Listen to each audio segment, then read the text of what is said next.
At a family dinner, my husband Colin's cousin, a lieutenant, smirked. "You are in the Navy. Let me guess, your main job is posing for recruitment posters to meet diversity quotas." Then his father looked at me and asked, "What is your call sign?" The room went dead silent. My name is Megan, 33 years old, and somehow still healing from wounds my family inflicted. As a successful Navy pilot, I escaped their toxicity, but maintained occasional contact. Last Sunday, they invited me to an upscale anniversary dinner to catch up. Between expensive wine and caviar, my mother-in-law leaned forward smirking. "You know, Megan, you are lucky we even include you. Pity goes a long way." I simply sipped my water and smiled. That night, I dropped a single word that shattered their entire reality. Before I continue this story, let me know where you are watching from in the comments below. Hit like and subscribe if you have ever had to stand up to family who underestimated your worth. Growing up in a working-class neighborhood in Ohio meant survival to me, but to my wealthy in-laws it meant I was nothing. Inside their sprawling estate, emotional coldness permeated every corner. The massive dining room with its imported chandeliers and custom mahogany table was a fortress of expectations I was never supposed to meet. I had spent a decade playing the quiet, dutiful wife to my husband Colin, enduring his family's relentless, polished cruelty. They assumed I was just a desk clerk, a girl who married up to escape poverty. They had absolutely no idea who I really was. The occasion was the 40th wedding anniversary of Colin's parents, Beatrice and Arthur. We were gathered at their sprawling mansion in an exclusive gated community just outside of Washington, D.C. The dining room was suffocatingly opulent. Heavy velvet curtains framed floor-to-ceiling windows, and the long dining table groaned under the weight of catered gourmet dishes, crystal decanters, and silver serving trays. I sat quietly near the corner of the table wearing a simple but elegant black dress that Beatrice had explicitly criticized the moment I walked through the front door. She had looked me up and down, adjusted her own diamond necklace, and muttered that it was a shame I still shopped off the rack for such a milestone family event. I had merely smiled and taken my seat, long accustomed to her relentless need to make me feel small. Across the table sat Trent Collins' arrogant cousin. Trent was 30 years old, a Navy Supply Corps lieutenant, and a man who believed the entire military apparatus revolved around his logistical spreadsheets. He wore his uniform to a private family dinner, a clear cry for attention, and a desperate attempt to assert dominance in a room full of wealthy defense contractors. His chest puffed out with unearned pride as he regaled the table with exaggerated stories of his desk job, dropping acronyms and military jargon to impress his father, Harrison. Harrison was a completely different kind of predator. As the CEO of a major defense contracting firm, he viewed every interaction as a transaction. He was a ruthless businessman whose company was currently bleeding money, desperate for a massive government software contract to stay afloat. Harrison sat at the head of the table, swirling an expensive glass of bourbon, occasionally nodding at Trent's boastful stories, but mostly scanning the room like a hawk looking for weak prey. He had always dismissed me entirely, viewing Colin's working-class wife as an unfortunate stain on their pristine family tree. The conversation inevitably shifted to me, as it always did, when the family ran out of achievements to brag about and needed a target to mock. Trent leaned back in his chair, a smug, punchable grin spreading across his face. He looked at me with eyes full of condescending pity. "So Colin tells me you are still doing that Navy thing," Trent said, his voice loud enough to silence the rest of the table. "What is it you actually do over there, Megan? Sort paperwork? Answer phones?" I placed my fork down carefully, maintaining a completely neutral expression. "I work in aviation," I replied calmly. Trent burst into loud theatrical laughter. "Aviation, right. Let me guess, your main job is posing for recruitment posters to meet diversity quotas. You know, the ones they stick in high school hallways to convince people that the military is inclusive. You are just a poster girl for the public affairs office. It is cute that they let you wear the uniform, though." The absolute disrespect in his voice was staggering, but what hurt more was the silence from my husband. Colin sat beside me, his eyes glued to his plate, completely unwilling to defend his wife against his cousin's blatant sexism.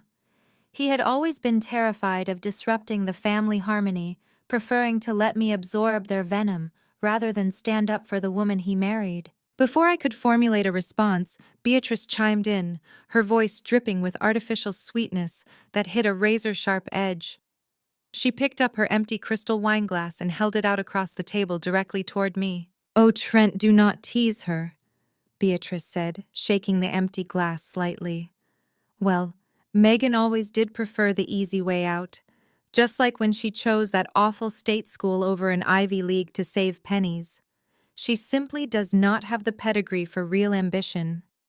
"Megan, be a dear and fetch another bottle of the Pinot from the cellar. My glass is empty." This single action, this casual command to fetch her wine, was the culmination of a decade of abuse. For 10 years, Beatrice had treated me not as a daughter-in-law, but as the family maid.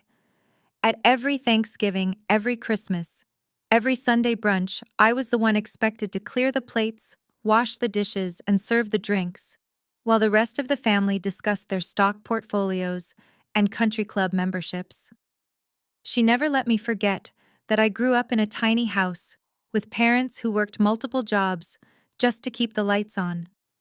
To Beatrice, poverty was a character flaw, and my presence in her home was an act of extreme charity on her part. She sat there, her hand outstretched with the empty glass waiting for me to submit. The entire table watched their faces, a mixture of amusement and expectation. They wanted me to lower my head, take the glass, and walk down to the dark cellar like a dutiful servant. They wanted me to swallow my pride, just as I had done for 10 long years to keep Colin happy. But I did not cry. I did not argue. I did not reach for the glass. I calmly folded my linen napkin, placed it on the table, and looked directly at Beatrice. The silence stretched thick and suffocating. Beatrice's smug smile faltered slightly as her outstretched arm began to tremble from the effort of holding the heavy crystal glass in the air. "I am not your waitress, Beatrice," I said, my voice steady and resonant in the quiet room. "If you want more wine, you can fetch it yourself." Gasps echoed around the table. Trent slammed his hand on the mahogany wood, his face turning red with sudden anger. "How dare you speak to my aunt that way?" he demanded, puffing his chest out. "You show some respect to your betters. You are nothing but a diversity hire desk jockey, and you should be grateful you are even allowed to sit at this table." As Trent shouted, he aggressively bumped the table, causing my small clutch purse to tip over. It fell off the edge, hitting the hardwood floor with a sharp thud. The clasp popped open, spilling a few of my belongings onto the polished wood. A tube of lipstick, a set of keys, and a heavy, solid bronze challenge coin. The coin rolled across the floor with a distinct metallic ringing sound, spinning in a tight circle, before finally coming to rest right near Harrison's expensive leather shoes. The room remained completely silent as Harrison looked down. The coin was not a standard military souvenir. It was a highly classified custom-minted insignia. The front displayed the silhouette of a stealth fighter jet, and the back bore the unmistakable crest of the Tactical Aviation Procurement Board, the most elite and secretive evaluation committee in the United States military. It was a coin only given to the highest-ranking commanders and test pilots, individuals who held the fate of billion-dollar defense contracts in their hands. Harrison, a man who had spent his entire career navigating the cutthroat world of defense contracting, knew exactly what that coin was. He had spent the last 6 months desperately trying to bribe, lobby, and schmooze his way into the good graces of the very committee that coin represented. I watched as the color completely drained from Harrison's face. His ruddy, confident complexion turned a sickly shade of gray. His eyes widened in absolute terror as he stared at the bronze medal resting against his shoe. He slowly lifted his head, his gaze traveling from the coin on the floor to my calm, unbothered face. The arrogant defense contractor looked as though he had just seen a ghost. His breathing grew shallow, and his hands began to shake so violently that his bourbon splashed over the rim of his glass. The rest of the family, sensing the sudden drastic shift in his demeanor, fell into a confused and anxious silence. Trent stopped his ranting, looking back and forth between his father and me, completely lost. Harrison ignored his son.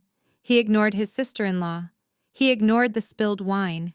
He leaned forward, his voice barely a terrified whisper, completely devoid of the arrogance he had displayed all evening.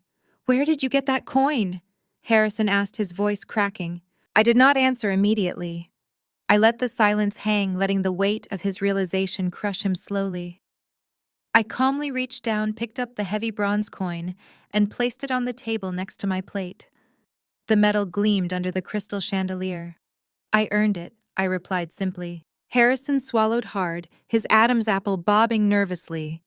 The defense contract his company needed to avoid total bankruptcy was entirely dependent on a single legendary pilot known only by a highly classified reputation. A pilot who flew combat missions in the Middle East, evaluated top-secret weapons systems, and held absolute authority over naval aviation purchases. Harrison looked at me, his eyes wide with a combination of dread and desperate realization. The man who had ignored my existence for a decade suddenly looked at me as if I held his life in my hands. "What is your call sign?" Harrison asked, the question hanging in the dead air of the dining room. Trent let out a scoffing laugh, trying to break the tension. "Dad, she does not have a call sign. She is just a poster girl." "Shut up!" Trent Harrison snapped, not breaking eye contact with me. "I asked you a question. What is your call sign?" I looked at him, feeling the absolute power of the moment. 10 years of insults, 10 years of being treated like garbage, 10 years of silent endurance all came down to this single second. I sat back in my chair, looked him dead in the eye, and spoke the word that would destroy their entire world. "Valkyrie." The room went dead silent. Trent's laughter shatters the absolute silence of the dining room. It is not a nervous laugh or a polite chuckle to ease the tension. It is a loud, obnoxious bark that bounces off the crystal chandeliers and the dark mahogany walls. He leans back in his heavy dining chair, wiping a tear of pure amusement from his eye, shaking his head, as if I have just told the most hilarious joke in the world. He points a finger across the table, directly at my face, his customized cufflink catching the light. "Valkyrie. You are claiming your call sign is Valkyrie." Trent slams his open palm on the table, making the expensive silverware rattle against the fine china. "That is the most pathetic delusional lie I have ever heard in my entire life. Do you even know who Valkyrie is, Megan?" I notice he switches back to calling me Megan, trying to diminish me, deliberately ignoring the name I just gave them. But I remain perfectly still. I do not break eye contact. I let him dig his own grave. Trent stands up from his chair.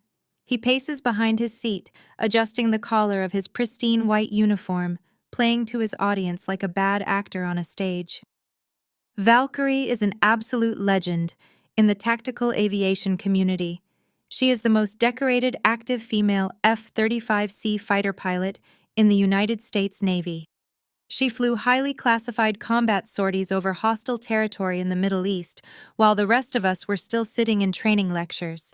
She has clearance levels that require presidential approval, and you expect us to believe that a 34-year-old woman who grew up in a rusted trailer park in Ohio is the Navy's top gun."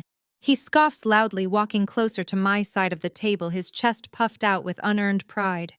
"You have crossed a massive line here tonight. This is not just a pathetic cry for attention from a desperate housewife.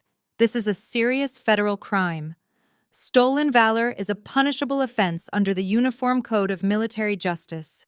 Claiming to be a combat veteran, claiming a highly classified call sign just to impress your wealthy in-laws at a dinner party. It is beyond pathetic. I should call the military police right now and have you dragged off this estate in handcuffs." He reaches into his pocket and pulls out his smartphone, holding it up like a weapon aimed at my head. "I am an active duty lieutenant. I have a sworn duty to report fraudulent claims of military service. Do you want to confess your lie right now, or do you want to spend the rest of the night sitting in a federal holding cell?" "Trent, please put the phone down," Colin says. His voice is painfully quiet, lacking any real authority or conviction. He shifts in his chair, looking everywhere except at me. She is just confused. Maybe she misunderstood a project she was working on at the base. Let us just calm down, drop the subject, and finish eating dinner. My husband's defense is almost worse than Trent's accusation. Colin does not believe me either. After 10 years of marriage, he still views me entirely through the toxic lens his mother crafted for him. To Colin, I am a fragile, uneducated girl who needs protection from her own supposed incompetence. He reaches over to touch my arm, silently, urging me to apologize and drop the act to keep the peace. I pull my arm away from his grasp immediately. Beatrice slams her crystal wineglass onto the table. The sharp crack of glass against wood echoes like a gunshot through the room. "Control your delusional wife before she ruins Harrison's career," she snaps at Colin, her face contorted with unchecked rage. "I told you this would happen. I told you 10 years ago when you insisted on marrying her. I said she would drag our prestigious family name through the mud. Look at her, making up ridiculous action movie fantasies at a formal dinner because she cannot handle being the least important person in the room." Beatrice stands up rapidly, her expensive silk dress rustling in the tense silence. She points a manicured finger directly at my face. "You have embarrassed my son for the absolute last time. You sit at my table eating the gourmet food my money paid for, and you dare to mock my nephew's dedicated military service with your childish lies. You are a fraud. You have always been a fraud. I knew it the day you showed up to my house wearing discount shoes. The only reason you even have a job on that naval base is because Colin's father made a few discreet calls to get you a low-level administrative position. You are nothing but a diversity hire pushing papers around a desk, and now you are risking Harrison's federal contracts with this stolen valor nonsense." She looks at Colin, her voice dropping to a dangerous, demanding tone that she has used to control him his entire life. "You will take her home right now. You will force her to pack her cheap bags, and you will file for divorce by Monday morning. I will not allow this pathological liar to jeopardize our standing in the defense community for one more second." Trent smirks, feeling emboldened by Beatrice's vicious attack. "You heard her. Get out, or I make the call to the base commander. I know the base commander personally. I play golf with his executive officer every other weekend. I can end your miserable little career with one phone call." Harrison remains completely silent at the head of the table. His eyes never leave the bronze challenge coin resting on the floor near his shoe. Unlike Trent, Harrison is a man who truly understands power. He understands the subtle, dangerous signs of true authority. He is watching my posture, my steady breathing, the absolute lack of fear in my eyes. While his arrogant son throws a temper tantrum and his sister-in-law screams about social standing, Harrison is doing the math in his head. He remembers the quiet industry rumors about the ruthless, untouchable commander heading the new procurement board. Trent steps right up to my chair, invading my personal space to intimidate me. He leans down, his face inches from mine, his breath smelling of expensive bourbon and unchecked arrogance. "Are you deaf? I said get out. You do not belong in a military uniform, and you certainly do not belong in this house." I do not flinch. I do not raise my voice. I move with the slow, deliberate precision of a fighter pilot running a pre-flight checklist before a combat drop. I reach into the inner pocket of my dress uniform jacket. My movements are so calm and measured that Trent actually takes a half step back, suddenly unsure of himself. I pull out a solid blue military identification card.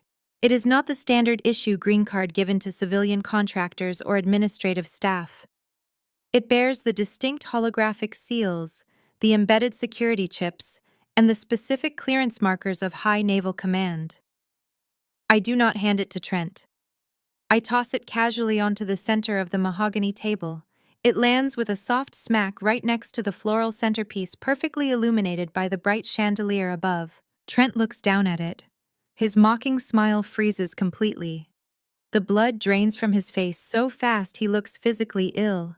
He stares at the bold black lettering printed across the top of the card.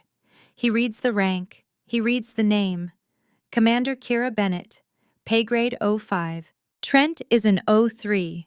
He is a junior officer who has spent his entire short career managing supply manifests and ordering spare parts for cargo ships from a comfortable desk. He has never seen combat. He has never commanded a squadron. He has never flown a jet.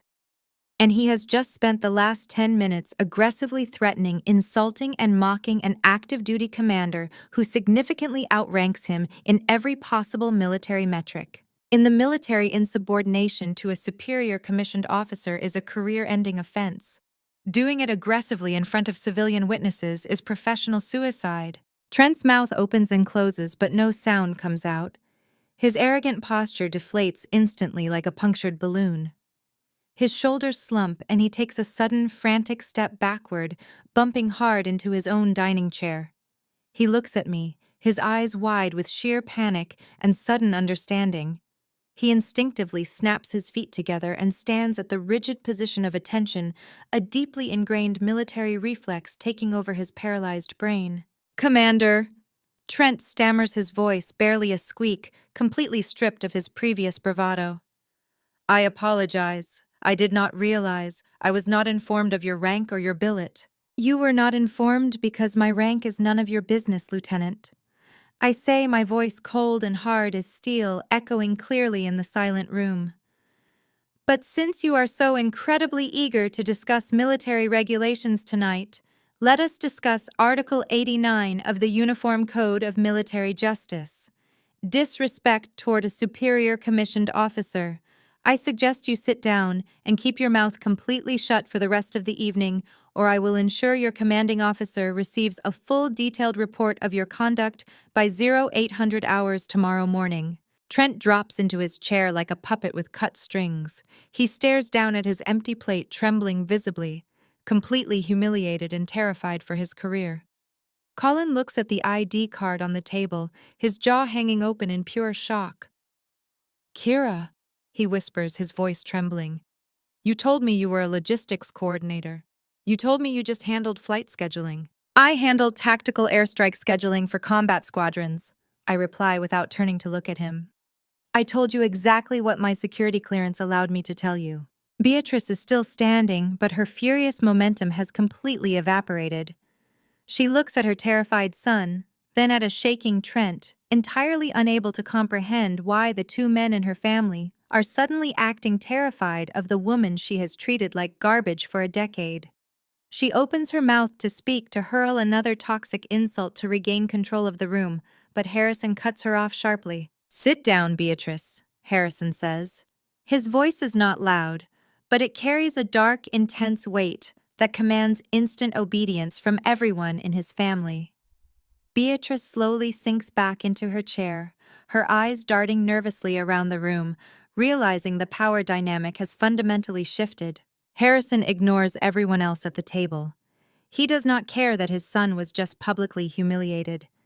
He does not care about Beatrice's wounded pride or Colin's utter confusion. He leans heavily on the mahogany table, his eyes locked onto my face. The sheer greed radiating from him is palpable in the air. The initial shock has worn off, replaced entirely by a predatory, calculating hunger. He points a slightly shaking finger at the bronze challenge coin on the floor and then points directly at my military ID resting on the table. "You are the head of the Tactical Aviation Procurement Board," Harrison whispers, his voice thick with sudden reverence and unadulterated greed. Harrison's words hang in the air, heavy and suffocating. The absolute terror in his eyes slowly morphs into something far more dangerous.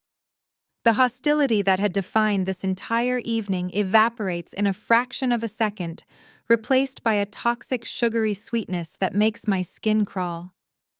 He stands up straight, smoothing the lapels of his expensive tailored suit, and completely ignores the fact that his son is practically hyperventilating in the chair next to him.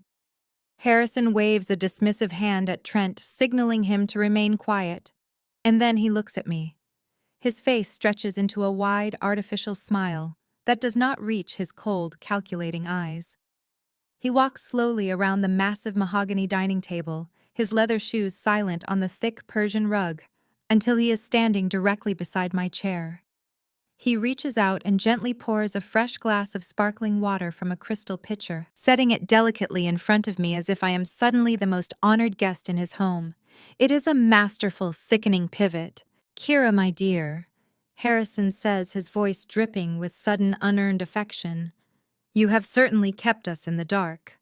A commander, and not just any commander, but the head of the Tactical Aviation Procurement Board. I must admit I am incredibly impressed.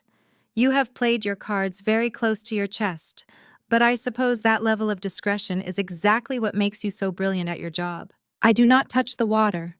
I keep my hands resting calmly on the table, watching him circle me like a shark, realizing the bait is actually a lifeline. Colin stares at his father, utterly bewildered by the sudden change in tone. For a decade, Harrison has barely acknowledged my presence, often referring to me simply as Colin's wife, rather than using my actual name. Now he is practically bowing at my feet. The sheer hypocrisy of the moment is staggering, but I know exactly what is driving it. Desperation. Harrison pulls up an empty chair, dragging it close to mine so he can sit beside me, invading my personal space with his overwhelming cologne and desperate energy. He leans in, lowering his voice to a conspiratorial whisper, as if we are old friends sharing a profitable secret. Family is the most important thing in this world, Kira. He begins, his eyes wide and pleading. We may have had our misunderstandings in the past, but at the end of the day we are blood. We protect our own, and right now the family needs your protection. I am going to be completely honest with you, because I know you are a woman who appreciates the hard truth. He takes a deep breath, looking around the room before locking his gaze back onto mine. Apex Defense Solutions is bleeding out. We have had 3 major manufacturing setbacks this quarter, and our stock is plummeting. We are on the absolute verge of bankruptcy. If we do not secure a massive influx of capital by the end of the fiscal year, I will have to liquidate everything. The estate that trusts all of it. Colin's inheritance will be completely wiped out. The entire family legacy will be destroyed. He pauses, letting the weight of his financial ruin settle over the table. Beatrice pales, clutching her napkin tightly, clearly aware of the financial strain, but perhaps not the sheer magnitude of their impending collapse. But there is a solution, Harrison continues, his voice quickening with frantic hope. The Project Sentinel software contract. $50 million. It is the exact lifeline my company needs to survive. I know for a fact that your procurement board is reviewing the final bids this week. I know you have the ultimate authority to make the final recommendation to the Pentagon. Our software prototype is good, Kira. It is solid, but the competition is fierce and we need a guaranteed win. He reaches out, attempting to place his hand over mine, but I smoothly pull my hand back, resting it in my lap. Harrison ignores the rejection, too blinded by his own greed to care. I need you to push my bid to the top of the pile, he demands, his tone shifting from a plea to an expectation. I need you to bypass the standard evaluation protocols and personally guarantee that Apex Defense Solutions wins that $50 million contract. You can easily justify it. You can say our encryption protocols are superior. You can say our integration timeline is faster. You have the power to make this happen, Kira. Do it for the family. We need this. I stare at him, feeling a deep, profound sense of disgust. After years of mocking my background, after treating me like an uneducated burden, the moment he discovers I hold actual power, he immediately expects me to corrupt myself to save his failing empire. He expects me to compromise the safety of naval aviators by pushing through unverified software just to pad his bank account. No, I say. The word is short, sharp, and final. Harrison blinks, clearly taken aback. He chuckles nervously, as if he simply misheard me. Kira, I do not think you understand the severity of the situation. If I go down, the family goes down. Colin loses his trust fund. You lose your safety net. I understand the situation perfectly, Harrison, I reply, my voice completely devoid of emotion. You ran your company into the ground, and now you want me to commit federal procurement fraud to bail you out. The answer is absolutely not. My integrity is not a bargaining chip for your financial failures. I will not compromise the safety of my pilots for your bottom line. Your bid will be evaluated exactly like every other bid. If your software is not the best, you will not get the contract. Point blank. The toxic sweetness vanishes from Harrison's face, replaced by a dark, simmering rage. But before he can speak, Beatrice absolutely loses her mind. The polite, high society facade shatters completely. She slams both of her hands flat onto the mahogany table. The impact rattles the fine china and sends a crystal wine glass tipping over, spilling dark red wine across the pristine white tablecloth like a spreading stain of blood. She stands up her chair, screeching harshly against the floorboards. Her face is twisted with a kind of primal ugly fury that I have never seen from her before. "How dare you!" Beatrice screams, her voice echoing off the high ceilings. "How absolutely dare you sit in my house and refuse to help us? We paid for your husband's entire life. We bought the car you drive. We paid for the down payment on the house you live in. We tolerated your pathetic working-class presence in our home for 10 years. You were nothing but trailer park trash when Colin found you, and we elevated you. We gave you a name that actually means something in this city. You owe us this." She marches around this table, her eyes blazing with irrational fury. Colin stands up, holding his hands out weakly. "Mom, please calm down. Let us just talk about this rationally." "Stay out of this, Colin," Beatrice snaps, shoving his arm away. She steps right up to my chair. She is breathing heavily, her chest heaving with rage. She looks at me as if I am an insect that she wants to crush beneath her heel. "I gave you everything," she hisses. "I welcomed you into this family, and this is how you repay my generosity, by letting us lose everything because of your stubborn, misguided sense of morality." Before I can react, Beatrice reaches out with lightning speed. Her fingers dig into my neck, her sharp nails scratching my skin as she grabs the heavy diamond necklace she forced me to wear tonight. It was the necklace she gifted me on my wedding day, a piece she constantly reminded me was worth more than my parents' entire house. She grabs the cold stones and violently yanks. The delicate platinum chain snaps instantly. The clasp breaks with a sharp metallic pop. Several small diamonds pop loose from their settings, clattering onto the floor and scattering across the table. She holds the broken necklace in her fist, her knuckles white, panting with exertion. The physical assault proves everything I ever needed to know. Her love, her acceptance, her gifts, they were all conditional. They were transactions designed to purchase my obedience, and the second I refused to comply, she violently took back her investment. I do not raise a hand to my scratched neck. I do not shout or react to the pain. I remain seated, completely composed, refusing to give her the satisfaction of seeing me lose control. I look up at her furious face with absolute pity. "You did not buy my loyalty, Beatrice," I say calmly. "And military contracts are not family favors. I am a commander in the United States Navy. I took an oath to protect this country, not to act as a personal slush fund for corrupt defense contractors. You can keep the diamonds. They always felt cheap anyway." Beatrice gasps, clutching the broken necklace to her chest as if I have physically struck her. She steps back, her eyes wide with shock at my total lack of submission. Harrison moves in, stepping directly in front of his wife. He leans down, resting his knuckles on the table, bringing his face dangerously close to mine. His eyes are dead, entirely devoid of any familial connection. He is no longer playing the desperate father. He is playing the ruthless corporate predator who destroys anyone who stands in his way. The silence in the room is suffocating, broken only by the sound of Trent's nervous breathing and the distant ticking of a grandfather clock in the hallway. Harrison's jaw clenches. He speaks in a low, gravelly whisper, pushing every word out with deliberate, venomous intent. "You think you hold all the cards because you have a shiny badge and a fancy title?" Harrison says, his breath hot against my face. "But you have no idea how the real world works, Kira. You have no idea the kind of people I know, the strings I can pull, and the political capital I possess. I do not ask for favors, I dictate terms, and right now I am dictating your future." He points a single steady finger right between my eyes. His threat is not empty. It is calculated, precise, and entirely deadly. "You either approve my bid by Friday," Harrison whispers, his voice dropping to a terrifying absolute promise, "or I guarantee you will be court-martialed by Monday." I push my chair back. The scraping of the wood against the floor shatters the tense silence that follows Harrison's threat. I do not offer a polite farewell. I do not glance at Beatrice, who is still clutching the broken diamond necklace like a lifeline. I walk straight out of the dining room, my heels clicking sharply against the marble foyer, leaving the ruins of their 40th anniversary dinner behind me. Colin scrambles out of his chair and chases after me, stammering apologies to his parents over his shoulder. The heavy, imposing oak front door slams shut behind us, completely cutting off the suffocating, toxic atmosphere of the massive mansion. The cool, crisp night air hits my flushed face, but it does nothing to extinguish the fire burning in my chest. Colin quickly unlocks the luxury car in absolute total silence.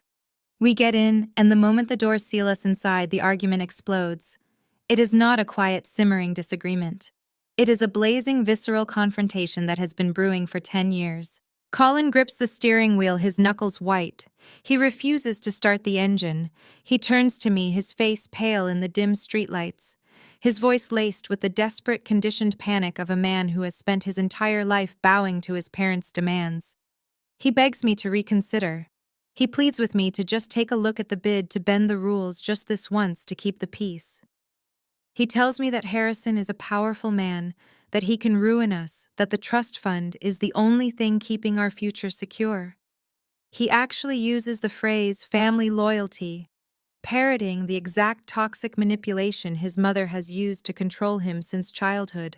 I look at the man I married, feeling a profound, chilling detachment. I draw a hard line right there in the passenger seat. I tell him my integrity is not for sale. I remind him that I am a naval officer who has sworn an oath to the Constitution, not to Harrison's failing bank account.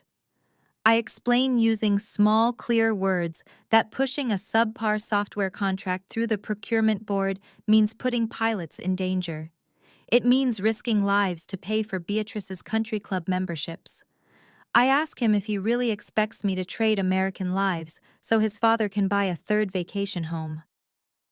Colin stares at me completely, unable to comprehend a worldview where duty outranks money.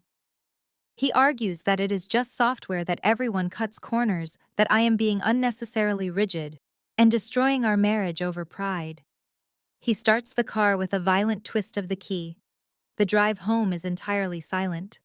The silence of a marriage fracturing beyond repair. The next morning I wake up long before the dawn. Colin is heavily sleeping in the spare guest room, a stark physical manifestation of the massive chasm between us. I slowly put on my working uniform, brew a strong cup of black coffee, and leave the house before the sun even breaches the horizon. I need the structure of the naval base. I need the rigid, unyielding reality of my command to wash away the toxic residue of my husband's family. I drive through the quiet streets of Virginia, mentally preparing for the upcoming board meeting where we will officially reject Apex Defense Solutions' bid. I arrive at the main gate of the naval base exactly at 0600. The Marine Guard approaches my vehicle, recognizing my car. I hand him my military identification. He swipes it through the scanner. Instead of the familiar green light and a crisp salute, the machine blares a sharp red warning tone. The Marine frowns, swiping the card a second time. The result is the same. He steps back, his hand resting instinctively near his sidearm, and asks me to step out of the vehicle. Within 5 minutes, I am sitting in a sterile, windowless room inside the base security office. 2 agents from the Naval Criminal Investigative Service enter the room. They do not offer me coffee. They do not smile. They place a thin manila folder on the metal table between us. The lead agent, a man with tired eyes and a perfectly pressed suit, informs me that my security clearance has been temporarily suspended, effective midnight last night. I sit perfectly still, processing the information. A suspended clearance means I cannot access my office. I cannot read my emails. I cannot participate in the Tactical Aviation Procurement Board. I am effectively grounded, cut off from my command. I ask for the grounds of the suspension. The agent opens the folder and reads from a prepared statement. An anonymous tip was filed with the Inspector General during the early hours of the morning. The tip alleges that I have been accepting massive, untraceable bribes from rival defense contractors. The accusation claims I have been deliberately burying Apex Defense Solutions bids in exchange for offshore kickbacks from their competitors. The speed and the sheer audacity of the move are staggering. Harrison did not just make an empty threat at the dinner table. He went home and immediately triggered a federal investigation against me. He used his political connections to fast-track the suspension of a commanding officer. He knows that an inspector general investigation can take months to resolve. He knows that while I am suspended, my deputy will take over the procurement board. My deputy is a man who owes his career to a politician currently funded by Harrison's Super Political Action Committee. The trap has been sprung with terrifying efficiency. The NCIS agents inform me that I am to return home. I am not allowed to contact any military personnel. I am not allowed to discuss the procurement board. I am officially under active investigation. They escort me back to my vehicle like a dangerous criminal. As I slowly walk across the vast asphalt parking lot, the morning sun finally rising, I feel the heavy, oppressive weight of Harrison's power. He truly and completely believes he has definitively won this war. He falsely believes he has permanently neutralized the only obstacle standing between his failing company and $50 million of taxpayer money. I slowly unlock my car door and carefully slide into the leather driver's seat. The powerful engine hums to life, but I absolutely do not immediately put the vehicle in drive. I sit in the quiet, complete isolation of the dark cabin, staring blankly at the imposing security gates I am no longer allowed to pass through. My entire career, everything I have built with my own hands, is suddenly hanging by a single frayed thread. My cell phone buzzes in my pocket. A sharp, singular vibration. I pull the device out. The screen illuminates, showing a new text message. The sender is Trent. I open the message, my eyes scanning the glowing text. It is short, arrogant, and dripping with the same toxic entitlement his father displayed last night. The message reads, "Dad has friends in high places. Sign the paperwork, Valkyrie, or enjoy military prison." I read the words again. I let the sheer stupidity of the message wash over me. I do not feel panic. I do not feel fear. Slowly, a genuine, terrifying smile spreads across my face. Trent and Harrison think they are dealing with a scared little girl from a trailer park. They think I am a victim who will fold under the immense pressure of their wealth and political connections. They believe they have brilliantly executed a flawless pressure campaign to secure their software contract. But they are arrogant, and their arrogance has just blinded them to a catastrophic, monumental error. Trent did not just send a nasty message to his cousin's wife. He used a commercial cellular network to send a direct written threat to an active-duty commander in the United States Navy. He explicitly stated that his father orchestrated a fraudulent Inspector General investigation. He demanded that I sign official Department of Defense procurement paperwork under the direct threat of imprisonment. They just committed federal blackmail. They documented their own conspiracy to defraud the United States government, and they transmitted that unclassified confession directly to my phone. They did not just hand me a piece of the puzzle. They handed me the entire loaded weapon. I lock the screen of my phone. I take a deep, centering breath.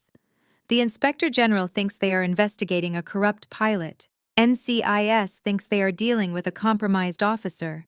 They have no idea that they are about to unravel the largest defense contracting fraud ring on the eastern seaboard. I put the car in drive and steer away from the naval base. I am going home, but I am not retreating. The battle has just begun, and the wealthy elite of Washington are about to learn exactly why they call me Valkyrie. I do not reply to Trent's text message. Engaging with a blackmailer only provides them with the dangerous illusion of control. Instead, I place my phone face down on the passenger seat and slowly pull my vehicle out of the naval base parking lot. My temporary suspension means I have unexpected time on my hands, time I intend to use with absolute, calculated precision. I drive exactly 2 miles down the coastal road to a small, unassuming coffee shop, frequently patronized by naval personnel and local shipyard workers. The rich scent of roasted coffee beans and the faint, lingering smell of the salty ocean air provide a deeply comforting contrast to the sterile, intensely hostile environment of the base security office I just left. I order a plain black coffee, take a seat in a secluded, dimly lit corner booth facing the main entrance, and quietly open my personal laptop. I need to properly document every single interaction, every thinly veiled threat, And every piece of digital evidence before Harrison and his deeply corrupt family realized the magnitude of their colossal misstep. The morning crowd is loud, a sea of camouflage uniforms and heavy work boots providing the perfect cover of anonymity. I sip my coffee, my mind racing through the complex web of federal procurement laws, mapping out exactly how I will dismantle Apex Defense Solutions piece by piece. 30 minutes later, the brass bell hanging above the heavy glass cafe door chimes sharply. I do not look up immediately, perfectly accustomed to the constant rotating flow of tired sailors and local defense contractors. But the sharp, aggressive, and highly rhythmic clicking of expensive designer heels against the scuffed, coffee-stained linoleum floor instantly catches my attention. It is a distinct, aggressive sound that absolutely does not belong in a working-class coffee shop at 7:30 in the morning. I slowly raise my eyes from my laptop screen. Beatrice is standing at the very edge of my booth. She looks entirely alien in this environment, draped in an immaculately tailored, pristine white Chanel suit with a perfectly coiffed blowout that likely took hours to achieve. She is tightly clutching a dark, authentic crocodile skin handbag against her side like a shield.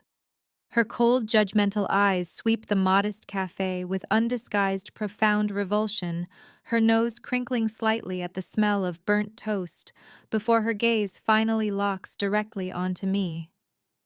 She does not ask for permission to sit. She simply slides into the cracked vinyl booth opposite me, gracefully crossing her legs and immediately placing a thick, heavy manila envelope onto the slightly sticky table between us. I close my laptop, slowly maintaining perfect, unbothered eye contact. You are a very long way from the manicured lawns of your country club, Beatrice. I am surprised you even know how to navigate this part of town without a chauffeur. She completely ignores my comment, keeping her posture perfectly rigid and her expression frozen in a mask of total disdain. She taps the center of the manila envelope with one perfectly manicured crimson fingernail. The top flap of the envelope is unsealed, and because of the angle, I can clearly see the thick, tightly bound stacks of crisp $100 bills banded together inside. The sheer volume of paper creates a distinct heavy bulge in the center of the brown paper. There is exactly $100,000 in untraceable cash resting right there. Beatrice says, her voice low, steady, and completely devoid of any human emotion. Consider this an early inheritance from the family trust. Consider it a sincere apology for any harsh words spoken last night.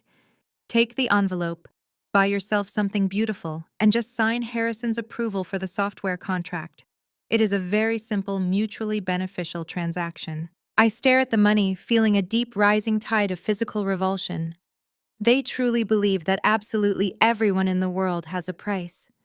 They genuinely believe my personal integrity, my highly decorated military career, and my solemn oath to the United States Navy can be casually bought for the price of a luxury sports car. You suspended my security clearance, I state, keeping my voice perfectly level and entirely calm. You deliberately orchestrated a fraudulent Inspector General investigation to cripple my command, and now you are sitting in a highly public coffee shop trying to actively bribe a federal military officer.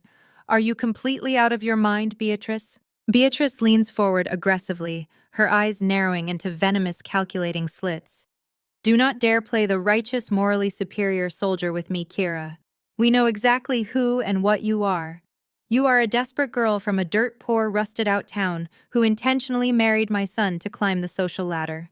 You have spent 10 years desperately pretending you belong in our world, playing dress-up in our home. Well, here is your opportunity to actually earn your place at our table. Take the money, push the software contract through your little procurement committee, keep Harrison's company completely afloat, and the anonymous tip to the Inspector General permanently vanishes by tomorrow morning. Your clearance is restored, and you go back to playing commander. I do not touch the envelope. I do not even look at the cash again. I look at her with absolute unwavering disgust. I am not taking a single cent of your corrupt blood money, Beatrice, and I am certainly not going to intentionally compromise the safety of American naval aviators to save your husband's failing, mismanaged business. Beatrice's carefully maintained face instantly flushes with sudden, unrestrained, ugly anger. She slams her palm flat against the tabletop, making my coffee cup rattle dangerously, completely uncaring if the nearby sailors hear her outburst. "You arrogant, ungrateful, miserable little brat!" she hisses, the polished society facade shattering into a million pieces. "You actually think you hold the power here because you have a fancy title and a uniform? You have absolutely nothing. We own everything. We own the very house you live in. We pay for the luxurious lifestyle you currently enjoy. And if you refuse this incredibly generous offer right now, I will personally guarantee that Colin is immediately stripped of every single financial asset he possesses." She points a shaking, furious finger directly at my face, her eyes wide with manic determination. "I will disinherit him entirely. I will completely freeze his trust funds. I will rapidly liquidate the lucrative investment accounts we set up in his name. I will force my son to make a permanent choice between the immense wealth power and comfort of his family and his stubborn, uneducated trailer park wife. And let me tell you a brutal truth, Kira. When the money completely dries up, when the elite country club memberships are suddenly canceled, and when he realizes he has to actually struggle for the very first time in his pampered life, he will deeply and permanently resent you. He will hate you for taking away his bright future just to protect your own fragile, pathetic ego." Her threat is not an idle bluff. She is intentionally weaponizing her own son cruelly, using his lifelong financial dependency as a blunt instrument to force my total compliance. She desperately expects me to panic. She assumes I will quickly grab the cash to save my deteriorating marriage and protect my comfortable lifestyle. I look at the bulging envelope, taking a moment to process the sheer audacity of her actions, then look back up at her furious, expectant, highly arrogant face. "Colin is a grown adult," I say, my voice steady, resonant, and deeply resolute. "If he ultimately chooses your toxic, manipulative money over his own wife, then he is absolutely not the man I thought I married. But I am not going to willingly commit federal treason to save a fragile marriage built on a decaying foundation of your constant financial blackmail." I place my hand firmly on top of the manila envelope and slowly, deliberately slide it back across the sticky table. It bumps heavily against Beatrice's crocodile skin handbag. "Take your dirty cash and leave immediately," I tell her, my tone dropping to a dangerous, uncompromising warning. "You are crossing a massive, irreversible legal line, Beatrice. Attempting to explicitly bribe a military officer is a severe federal offense. Blackmailing a commanding officer is a severe federal offense. If you walk out that door and intentionally leave this money sitting here, you are committing a major felony that carries a mandatory federal prison sentence. You are not untouchable, and you are not above the law." Beatrice scoffs loudly, a harsh, grating sound of absolute, supreme confidence. She aggressively grabs the envelope and shoves it roughly down into her designer bag, completely and entirely unfazed by my clear warning. She looks down at me with an expression of pure, unadulterated, blinding arrogance. "You still do not fully get it, do you?"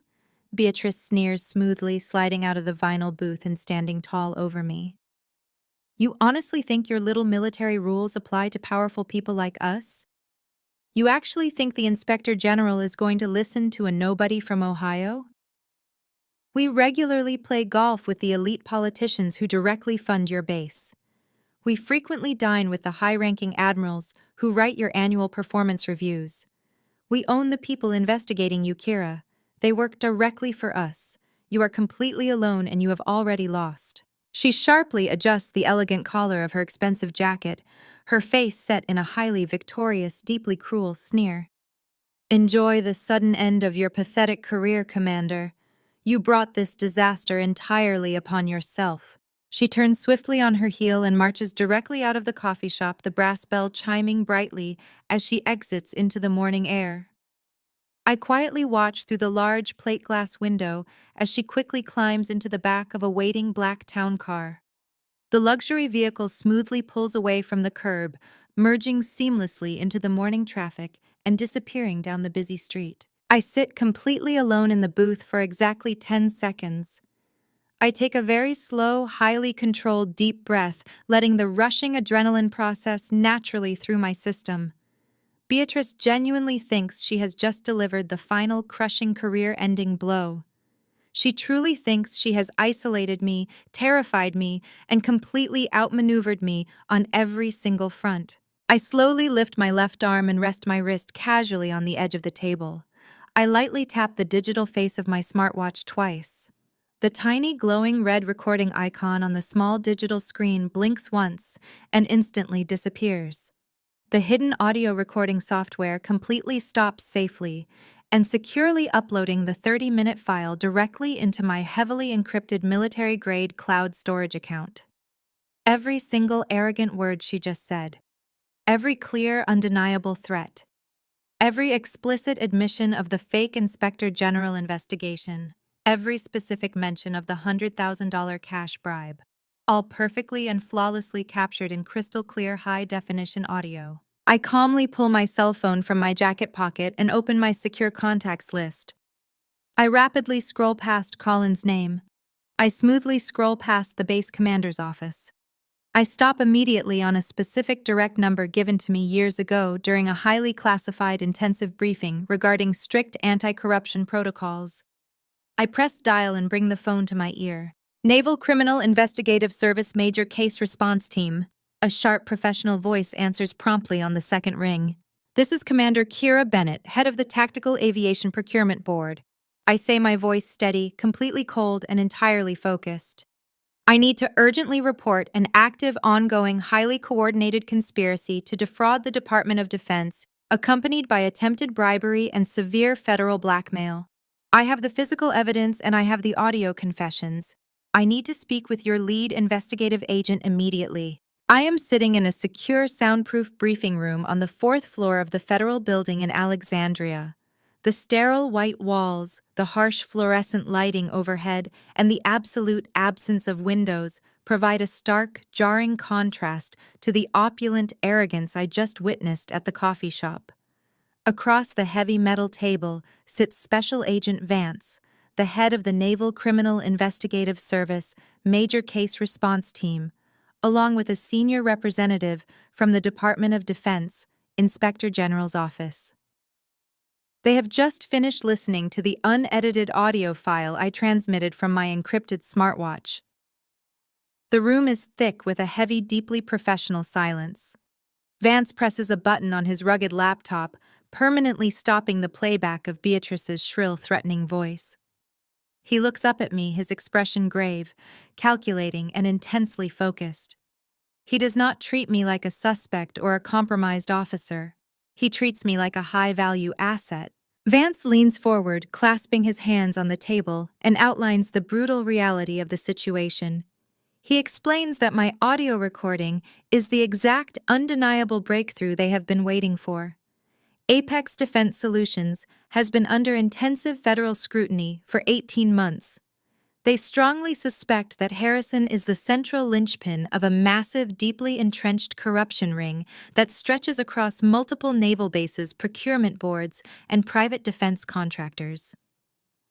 Harrison has been incredibly careful, constantly insulating himself by using junior executives' untraceable shell companies and layers of plausible deniability to facilitate his bribes. They had absolutely no direct, actionable evidence tying him to the extortion of military personnel until Beatrice confidently walked into a public cafe, laid $100,000 in cash on a table, and openly boasted about their criminal connections to high-ranking officials. My audio recording is the smoking gun that blows their entire defense apart. But Vance tells me it is not enough to just arrest Beatrice for attempted bribery. They need the entire corrupt network. They need Harrison to explicitly incriminate himself on monitored federal channels. Vance looks me dead in the eye and asks me to act as their primary bait. He needs me to return to my home and my command and pretend that the blackmail has successfully broken my resolve. I must convince Harrison and his deeply arrogant family that I am utterly terrified of their political power, that I am willing to completely sacrifice my military integrity to save my husband's trust fund.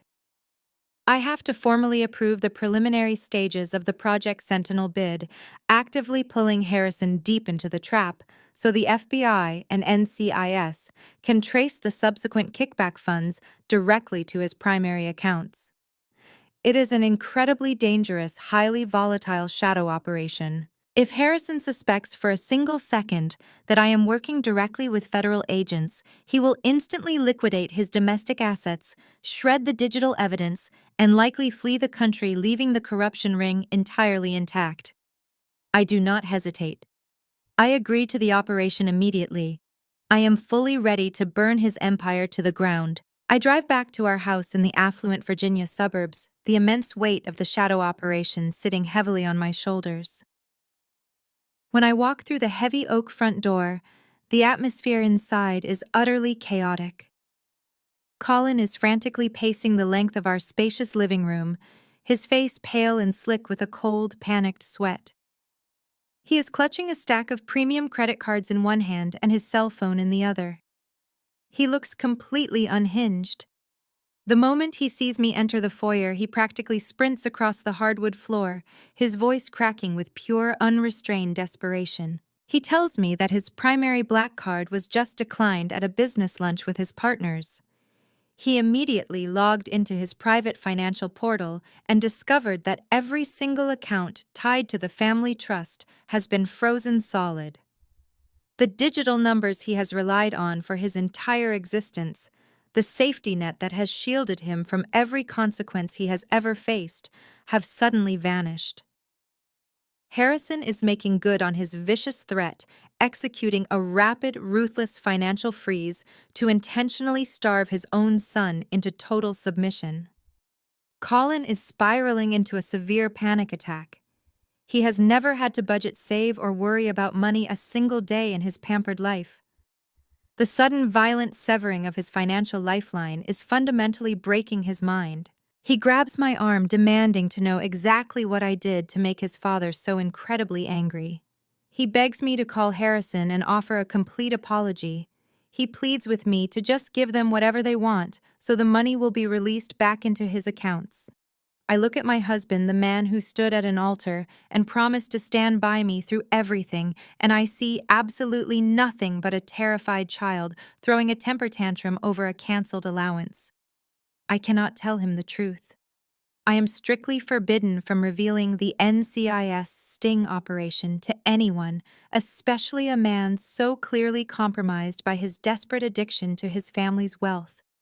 I firmly pull my arm away from his frantic grip. I tell him that I simply refuse to be bribed and that his parents are reacting like the criminals they truly are. Colin shouts that I am actively destroying our lives over my stubborn, misplaced pride. He accuses me of being inherently selfish, of secretly hating his family, because I was born poor, of deliberately sabotaging his secure future. He tells me that my military career means absolutely nothing compared to the powerful legacy of the family name. Every single word he spits at me permanently shatters another piece of our rapidly decaying marriage.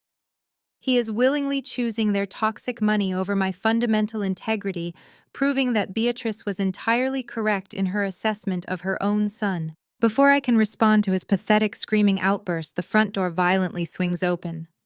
Colin was in such a panic that he forgot to lock it. Felicity, Colin's younger sister, storms into our living room like a perfectly manicured hurricane. She is tightly clutching a designer handbag, her face twisted into an ugly, venomous scowl that perfectly mirrors her mother's rage. Felicity has always treated me like an amusing, slightly distasteful charity case. She is a woman who spends her days organizing high society charity galas, and her nights spending money she never earned. Right now, she is absolutely furious, her eyes burning with an intense, unbridled hostility. She completely ignores Colin's frantic pacing and marches directly up to me, aggressively invading my personal space.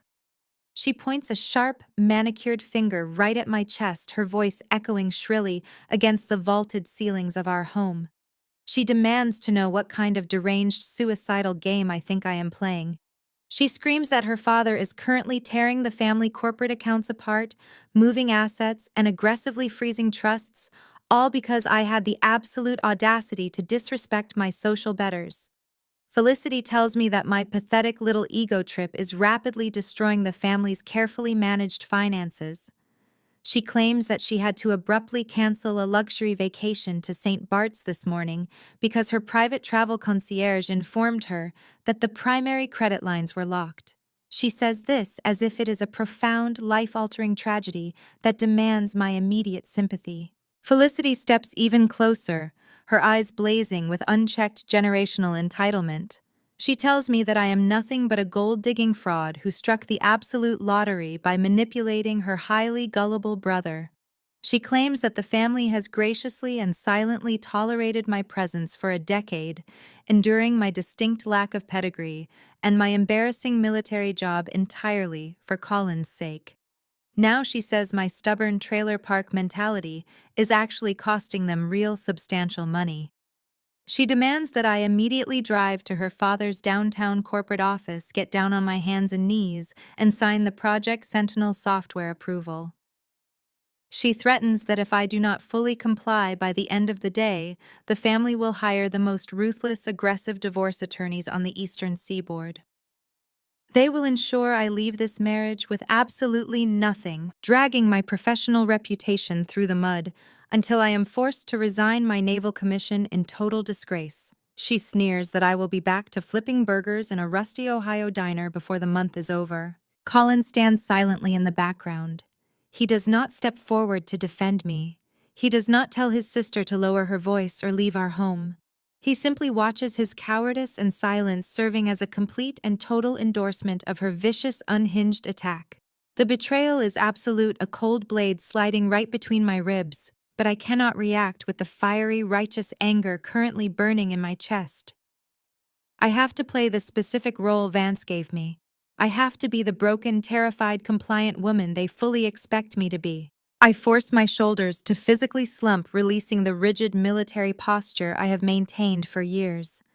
I let my expression crumble into a highly convincing mask of defeated exhaustion. I look down at the hardwood floor, deliberately avoiding Felicity's triumphant, glaring eyes. I take a shaky, simulated breath, forcing my hands to tremble slightly at my sides. It takes every single ounce of my trained willpower to suppress the overwhelming urge to physically throw her out of my house, but the critical nature of the mission dictates my absolute submission.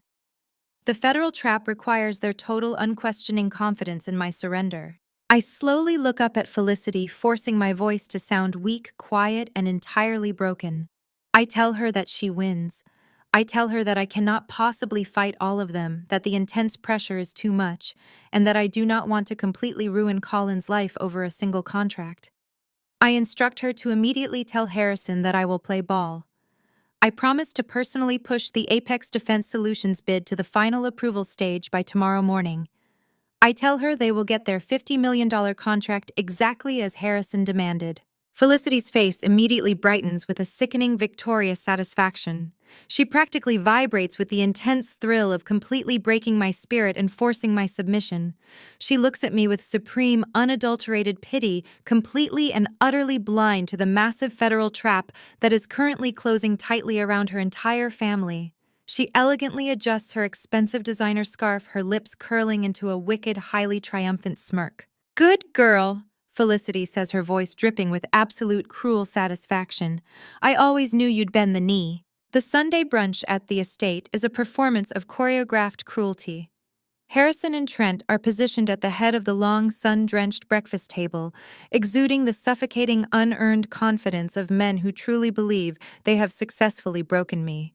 Trent is particularly insufferable today. He wears a casual, open-collared shirt that screams weekend leisure, but his eyes remain cold and predatory. He deliberately ignores Colin and Beatrice, focusing all his energy on orchestrating my public humiliation.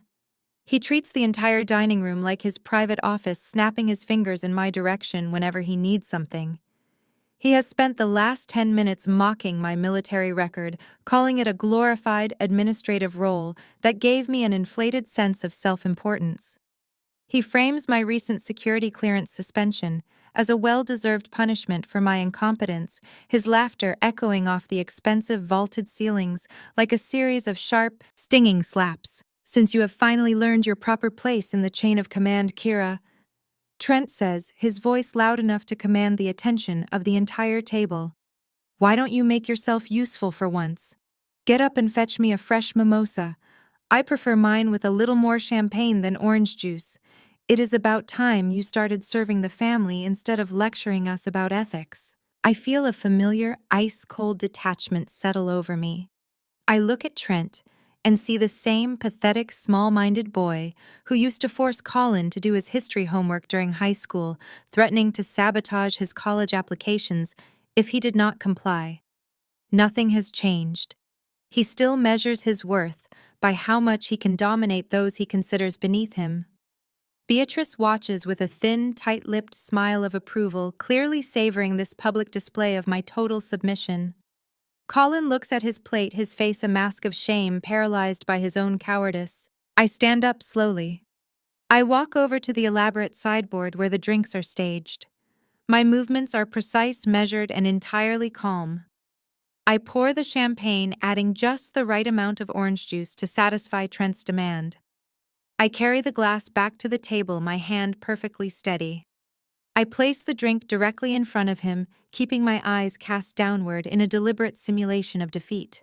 I apologize for the delay, I say, keeping my voice quiet and strained. I do not look up. I lean slightly toward Harrison, ensuring he is the primary audience for my next act. I took your advice, Harrison. I spent the last 12 hours bypassing the internal security protocols at the base. I accessed the Project Sentinel database and successfully overrode the encryption requirements. Harrison's eyes widen. He abandons his nonchalant conquering king demeanor, leaning forward until his face is only inches from mine. You did it, he whispers, his voice thick with a mixture of disbelief and intense predatory excitement. I did. I lie, my tone flat, devoid of any genuine conviction. The software prototype is now at the top of the pile. I have flagged the other bids as non-compliant due to outdated security architecture. It is done. The contract will be greenlit by the board tomorrow. The tension at the table snaps. Harrison lets out a booming, triumphant laugh that vibrates through the room. He slams his hand down on the table, not in anger, but in sheer, unadulterated joy. He immediately stands up, raising his own glass in a loud, performative toast. To family loyalty, Harrison bellows, his voice booming with absolute arrogance. To the kind of loyalty that transcends petty rules and ensures our future, to the smartest commander in the United States Navy. Beatrice joins in the toast, her face illuminated by a cold, victorious light. Trent grins, his previous annoyance replaced by the satisfaction of having finally forced my total capitulation. He sips his mimosa, looking at me with a mixture of contempt and relief. They are so thoroughly blinded by the prospect of their $50 million payout that they cannot see the trapdoors opening beneath them. They are so convinced of their own superior intelligence that they have completely failed to consider that I might be playing a game they do not even understand. Harrison reaches into his inner suit jacket pocket.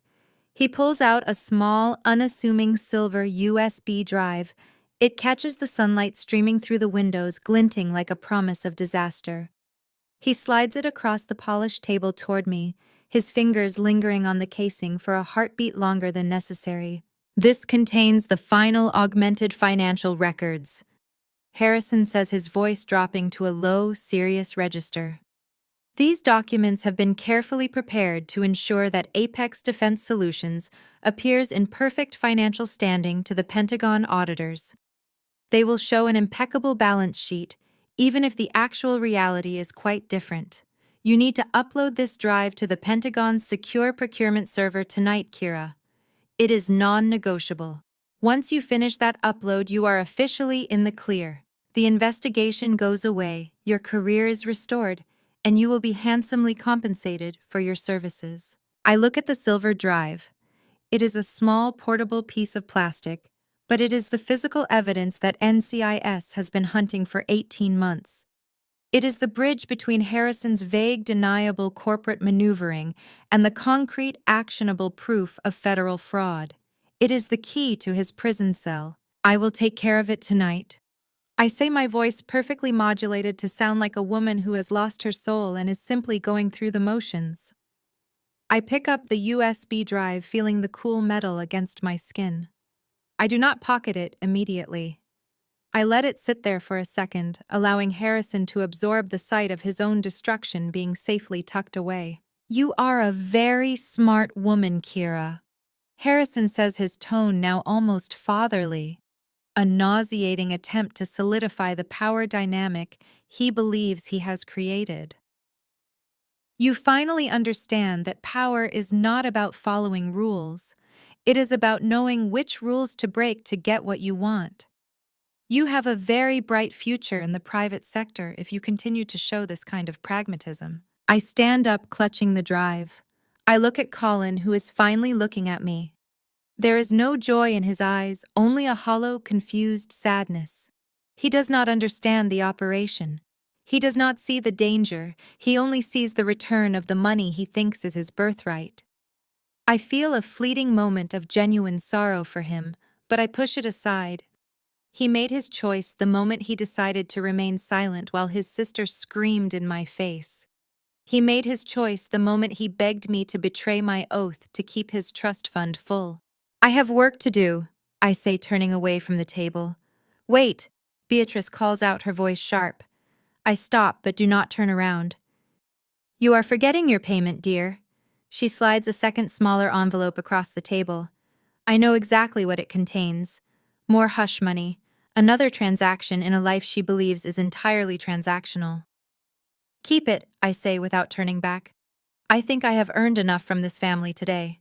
I walk out of the dining room, the weight of the silver drive burning in my pocket. I pass through the foyer and exit into the cool, silent garage. As I unlock my car, my pulse is steady. The mission has entered its critical phase.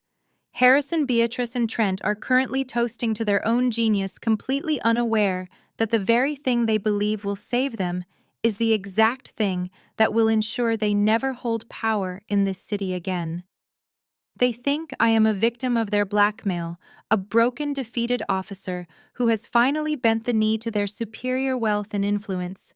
They have absolutely no concept of the reality that awaits them by morning. I pull my phone out and send a single prearranged encrypted text message to Special Agent Vance. The package is in my possession. Initiate the final phase. I do not drive back to the house. I drive toward a predetermined location, a dark, deserted parking lot under a highway overpass where an NCIS tactical team is waiting to secure the evidence. My hands are steady on the wheel. Every mile I put between myself and that mansion feels like a step closer to justice. They have spent a decade underestimating me, viewing me as an unpolished, unrefined outsider who had no place in their exclusive high society world. They have treated me like a pawn in their elaborate, self-important games. By sunrise, they will realize that while they were busy playing with their millions and pulling their petty political strings, I was carefully, methodically, and surgically dismantling their entire world. The drive to the meeting point is silent and solitary. I think about the many times I sat through these family dinners listening to Harrison brag about his government contracts and Beatrice mock the people who actually serve this country. I think about the pilots I have trained, the men and women who wake up every morning and strap themselves into a cockpit, trusting that their leadership, their hardware, and their supply chain are sound. Harrison was willing to compromise that trust for a $50 million payout. He was willing to gamble with their lives just to maintain the appearance of a failing defense empire. That is the true crime. That is the betrayal that makes my blood run cold. It is not the personal insults, the snide comments about my background, or even the threat of military prison. It is the deliberate, calculated desecration of the trust placed in our officers. It is the belief that the lives of our service members are disposable if the price is right. Harrison and his family represent the absolute worst elements of the defense industry, the kind of corruption that feeds on the blood and sweat of others while hiding behind suits and society pages. As I pull into the rendezvous point, I see the dark, unmarked SUVs waiting in the shadows. I see the flash of a flashlight signaling me to stop. I put the car in park and turn off the engine. The quiet of the night is absolute, broken only by the hum of distant traffic. This is the end of the line for them. They have had their decade of arrogance, their time of unchecked greed and untouchable influence. But the law, the real law, The one that applies to everyone regardless of their net worth is finally catching up. I step out of the car. The cool air fills my lungs. I walk toward the agents. I am not the commander who was suspended, not the wife who was bullied at a dinner table, and not the victim they thought they had trapped. I am the commander who took their evidence, and I am the one who is going to see them in handcuffs. When the sun rises, the headlines will not be about their anniversary dinner or their successful stock portfolio or their influence in the procurement board. The headlines will be about their arrests, their fraud, and the end of Apex Defense Solutions. And I will be watching it all happen just as I planned. I leave the dark parking lot under the highway overpass and drive back to the quiet, upscale suburb I share with Colin. The Naval Criminal Investigative Service team was fast and flawlessly efficient. Special Agent Vance cloned the silver USB drive in the back of his mobile command center, extracted every single altered financial document, and handed the physical drive right back to me. He instructed me to leave it somewhere visible in my home. He knew Harrison might send someone to verify my compliance, or worse, try to execute the upload himself if he thought I was stalling. I pull into the driveway, kill the engine, and step into the silent house. The heavy mahogany clock in the hallway chimes 2 in the morning. I drop my keys, the silver USB drive, and my unlocked cell phone directly onto the marble kitchen island. I turn my back to fill a glass of water from the sink, exhausted but vibrating with a sharp, focused adrenaline. I hear the soft shuffle of footsteps against the hardwood floor. I turn around and see Colin standing in the archway of the kitchen. He is wearing sweatpants and a wrinkled t-shirt, his eyes bloodshot from a severe lack of sleep. He walks toward the kitchen island intending to grab a bottle of water, but his gaze drops to the marble counter. My cell phone screen illuminates brightly with a new incoming message from Trent. Because the phone is unlocked, the entire text thread is completely visible. Colin stops dead in his tracks. He reaches out and picks up the device. He reads the screen, his brow furrowing in deep confusion. Then he looks down and sees the silver USB drive resting right next to where the phone had been. Colin looks up at me, his face pale and tightly drawn. He holds my phone up in the air, his hand shaking slightly. "What is this, Kira?" he demands, his voice cracking with a mixture of fear and rising anger. "Trent is texting you about military prison. He is talking about Dad having friends in high places. And what is this drive?" He snatches the silver USB stick off the counter, holding it up like a piece of damning evidence. "Dad carries this specific encrypted drive in his briefcase. I have seen it 100 times. Why do you have it? What are you hiding from me?" I do not scramble to make an excuse. I do not play the role of the defeated, submissive wife anymore. I stand up straight, crossing my arms over my chest, and look my husband dead in the eye. I drop the act completely. "I am not hiding anything from you, Colin," I state, my voice ringing with absolute, unyielding authority. "Your father gave me that drive at dinner. It contains highly doctored, fraudulent financial records for Apex Defense Solutions. Your father and your brother are aggressively blackmailing me. They filed a fake anonymous tip with the Inspector General accusing me of accepting bribes. They used their political connections to temporarily suspend my top-secret security clearance. They threatened to have me thrown in federal military prison unless I bypass naval security protocols, approve their failing software bid, and upload that drive to the Pentagon's secure servers." Colin staggers backward, as if I have physically struck him. He drops my phone onto the counter with a loud clatter, but his fist remains tightly closed around the USB drive. He violently shakes his head, his lifelong conditioning instantly rejecting the horrifying reality I have just laid out before him. "No," he stammers, his breathing becoming shallow and rapid. "No, you are lying. Dad would never do that. He is tough, he is a shark in the boardroom, but he would never threaten you with prison. He would never commit a federal crime. You are just trying to turn me against them because Beatrice insulted you. Your mother cornered me at a coffee shop this morning and offered me $100,000 in cash to sign the approval." I reply, my tone sharp and completely merciless. When I refused, she explicitly threatened to entirely freeze your trust fund and disinherit you to force your compliance.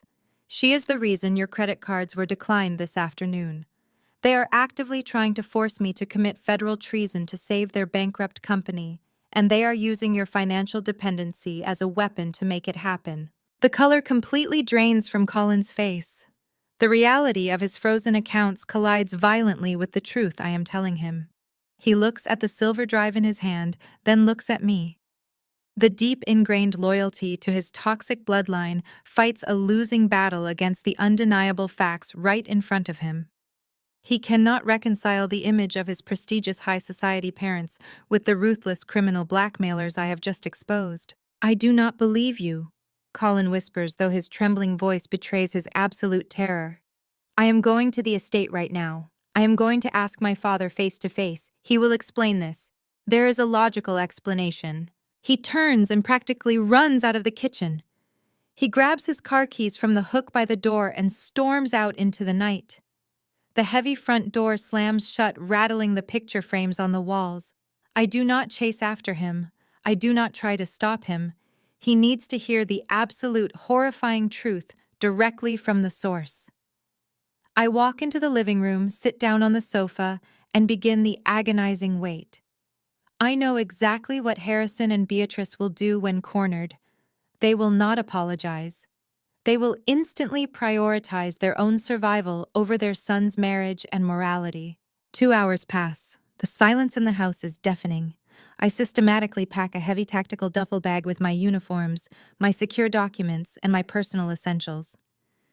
If Colin comes back and defends their actions, if he expects me to bend the knee to his family after hearing the truth, I will walk out the door and never return. I place the packed bag near the foyer. At exactly 4:30 in the morning, headlights sweep across the front windows. I hear a car engine cut off in the driveway. The lock clicks and the front door slowly opens. Colin steps into the foyer. He looks entirely destroyed. His shoulders are slumped, his chest is hollowed out, and his eyes are wide and completely vacant. He looks like a man who has just watched his entire universe burn to the ground. He is carrying a large, heavy duffel bag over his shoulder. He drops it onto the hardwood floor. It lands with a heavy, definitive thud. He walks slowly into the living room and stops a few feet away from me. He does not say a word. He reaches into his pocket, pulls out his cell phone, and taps the screen. He maximizes the volume and presses play on a voice memo. He places the phone gently onto the glass coffee table between us. The audio recording begins. The sound quality is slightly muffled, indicating the phone was hidden in his pocket, but the voices are crystal clear. I hear Colin's voice, first shaking with anger, confronting his father about the blackmail and the fake Inspector General tip. I hear him beg his parents to deny it. Then Beatrice's voice slices through the audio, cold, sharp, and dripping with absolute disdain. "Grow up, Colin," her recorded voice snaps. "Kira is entirely expendable. She was always a temporary fixture. We needed a secure contract, and she has the authority to grant it. You need to immediately divorce her the second this investigation goes public. We will distance the family from her crimes, protect our assets, and find you a wife who actually understands the value of our legacy." Colin's recorded voice breaks as he asks how they could ruin my life and ask him to abandon his marriage. Harrison's voice booms next, loud, aggressive, and devoid of any paternal warmth. "Your marriage is a bad investment that is currently costing me my company," Harrison growls. "You will do exactly what you are told. If Kira is too much of a coward to upload those files, you will take control of your own house. You live there. You have access to her home office. You steal her military laptop while she is sleeping. You plug that drive in, and you execute the transfer yourself. You do it for the family, Colin, or you will not receive another dime from me as long as you live." The recording cuts off with a sharp click. The silence that follows is absolute and suffocating. Colin's parents did not just confess to blackmailing me, they actively, aggressively demanded that their own son commit a severe federal crime against a military officer. They ordered him to steal classified naval equipment and frame his own wife to save their bank accounts. They viewed him not as a son, but as a convenient accomplice. Colin stands in the center of the living room, staring at the phone on the glass table. The heavy, suffocating chains of his lifelong conditioning have finally shattered. The desperate need for his parents' approval, the constant fear of losing his inheritance, the endless apologies for their toxic behavior, it is all completely gone, burned away by the undeniable reality of their utter depravity. He looks up and meets my eyes. His face is pale, but his jaw is locked tight with a sudden dangerous resolve. He points down at the heavy duffel bag he dropped on the floor. "I packed my things," Colin says, his voice devoid of fear, replaced by a cold, hardened fury. "I recorded them, every single word." He reaches down, picks up his phone, and firmly hands it to me, passing over the ultimate weapon. "They aren't my family anymore," Colin states, his eyes burning with absolute conviction. "Burn them to the ground." I take the phone from Colin, feeling the cold, hard metal of the device that holds the final nail in his family's coffin. I look at him, my husband, stripped of his lifelong delusions, standing before me with nothing but the brutal, undeniable truth. I do not offer him empty comfort. I simply nod, slide his phone into the pocket of my tactical duffel bag, and walk out the front door. The mission is no longer just a federal sting. It is a personal execution. 48 hours later, the grand ballroom of the Ritz-Carlton in downtown Washington is practically vibrating with the clinking of crystal and the low, steady hum of generational power. It is the night of the annual Navy Aviation Charity Gala. The room is a sea of immaculate tuxedos, glittering evening gowns, and pristine military dress uniforms. I stand near the grand entryway, perfectly still in my Navy service dress whites. The gold shoulder boards display the silver oak leaf of a commander. The heavy polished gold wings of a naval aviator rest squarely above my ribbons. I am not hiding in the shadows tonight. The encrypted USB drive is already safely in the hands of the Naval Criminal Investigative Service. Special Agent Vance has his teams positioned at every exit, disguised as hotel security and valet staff. The trap is completely set, and the jaws are primed to snap shut. I scan the crowded ballroom, my eyes cutting through the throngs of wealthy donors and defense contractors. It does not take long to spot them. Harrison and Trent are holding court near the center ice sculpture, acting exactly like conquering kings. Harrison is wearing a custom-tailored tuxedo that costs more than most sailors make in a year. Trent is standing beside him, wearing his service dress uniform. He is a lieutenant, a junior officer, whose career has been entirely padded and protected by his father's relentless political maneuvering. Trent is gesturing animatedly, his face flushed with the arrogance of a man who believes he has just secured a $50 million empire. Harrison is aggressively shaking hands with a circle of high-ranking naval officers, explicitly using this charity event to cement his fraudulent victory. I watch as he claps a two-star admiral on the shoulder, laughing loudly. He is openly boasting. Even from across the room, I can read his lips and hear the distinct bragging cadence of his voice. He is telling anyone who will listen that Apex Defense Solutions has successfully navigated the rigorous procurement process. He is proudly announcing that their revolutionary software prototype has officially secured the tactical aviation contract. He believes my forced submission has cleared the runway. He believes the Pentagon servers are currently digesting his fake financial records, officially crowning him the undisputed victor of the defense sector. Trent is playing the role of the dutiful, heroic military son. He nods along with his father's boasts, puffing out his chest and acting as the living, breathing bridge between Apex Defense Solutions and the United States Navy. Trent looks incredibly smug, drinking his whiskey and surveying the ballroom as if he owns the building. Then Trent's eyes lock directly onto mine. His smug expression instantly twists into a malicious, deeply cruel sneer. He whispers something into his father's ear. Harrison turns, spots me standing near the entrance, and offers a slow, mocking toast in my direction. They think I am here to witness their triumph. They think I am here to play the role of the defeated, compliant little wife forced to silently endure their victory lap. Trent detaches himself from his father's circle. He spots a senior officer walking nearby, a stern, gray-haired Navy captain who wears the command pin of a carrier air wing. This is Captain Miller, Trent's direct commanding officer at the naval base. Trent immediately intercepts Captain Miller smoothly, guiding the senior officer across the ballroom floor, walking purposefully in my direct path. Trent is actively seeking an audience for his cruelty. He wants to publicly humiliate me, to assert his dominance in front of his boss, completely unaware of the absolute devastation heading his way. I remain perfectly planted in my spot. I keep my posture rigidly straight, my chin parallel to the floor, my hands resting lightly at my sides. I watch them approach, feeling the sharp, cold clarity of a predator watching its prey step willingly into a snare. Well, well, look who decided to show up and pretend she belongs here, Trent announces loudly as he closes the distance. His voice is intentionally raised, designed to draw the attention of the surrounding guests. He stops a few feet in front of me, adopting a highly casual, utterly disrespectful stance. He does not salute.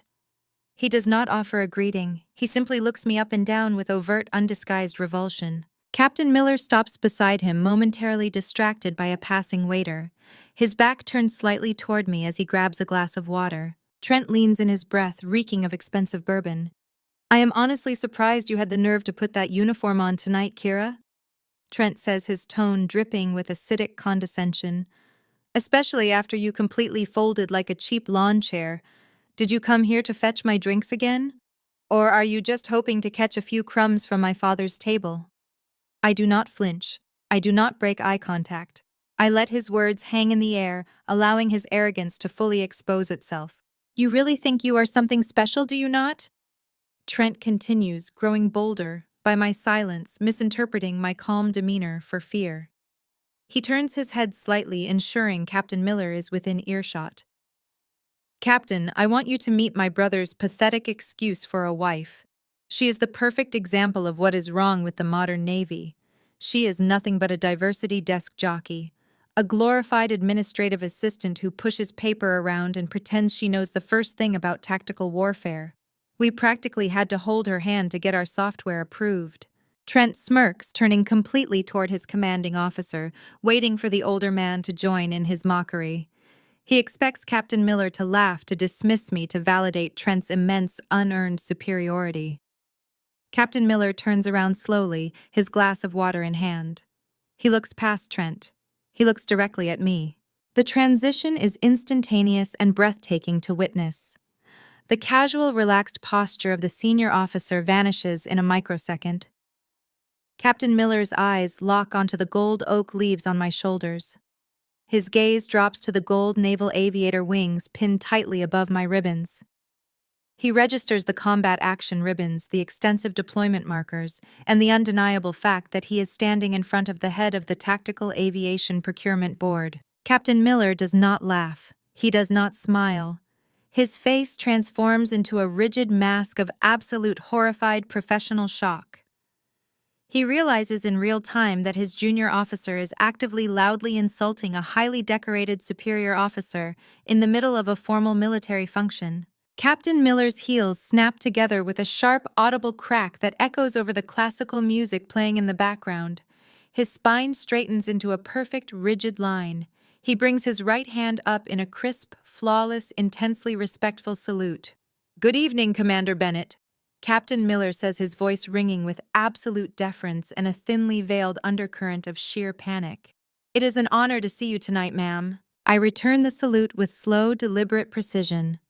I hold his gaze for a second before my eyes shift back to Trent. Trent's face undergoes a catastrophic transformation. The arrogant, mocking sneer melts away instantly, replaced by a look of sheer, unadulterated terror. All the blood rapidly drains from his face, leaving his skin a sickly pale white. His jaw drops slightly. His eyes dart frantically from Captain Miller's rigid salute to the gold oak leaves on my shoulders, as if he is seeing my rank for the very first time. He has spent his entire life viewing me as nothing more than an inconvenient civilian attachment to his family, a poor girl from Ohio he could bully without consequence. He has completely ignored the reality of my military career, actively blinding himself to the authority I actually wield. Now standing in a room full of admirals, generals, and defense secretaries, the brutal reality of the military hierarchy crashes down on his head. He is a lieutenant. I am a commander. I outrank him. I outgun him, and he has just publicly insulted me, calling me a diversity desk jockey right to my face in front of his direct commanding officer. Lieutenant Blackwell, I say, my voice carrying the sharp, cold edge of absolute authority. I do not raise my voice, but the commanding tone slices effortlessly through the ambient noise of the ballroom. Are you currently having difficulty recognizing the rank structure of the United States Navy? Or do you simply make a habit of publicly disrespecting senior officers at formal charity events? Trent opens his mouth, but no words come out. He stammers a pathetic, strangled sound escaping his throat. He is completely paralyzed. He realizes he has just committed a severe violation of the Uniform Code of Military Justice. He realizes that Captain Miller is staring at him with a look of murderous, career-ending fury. Captain Miller turns his head sharply toward Trent. "Lieutenant!" The captain hisses, his voice a low, dangerous growl. "You will snap to attention and salute the commander right now. And you will pray she does not have you thrown in the brig for insubordination before this gala is over."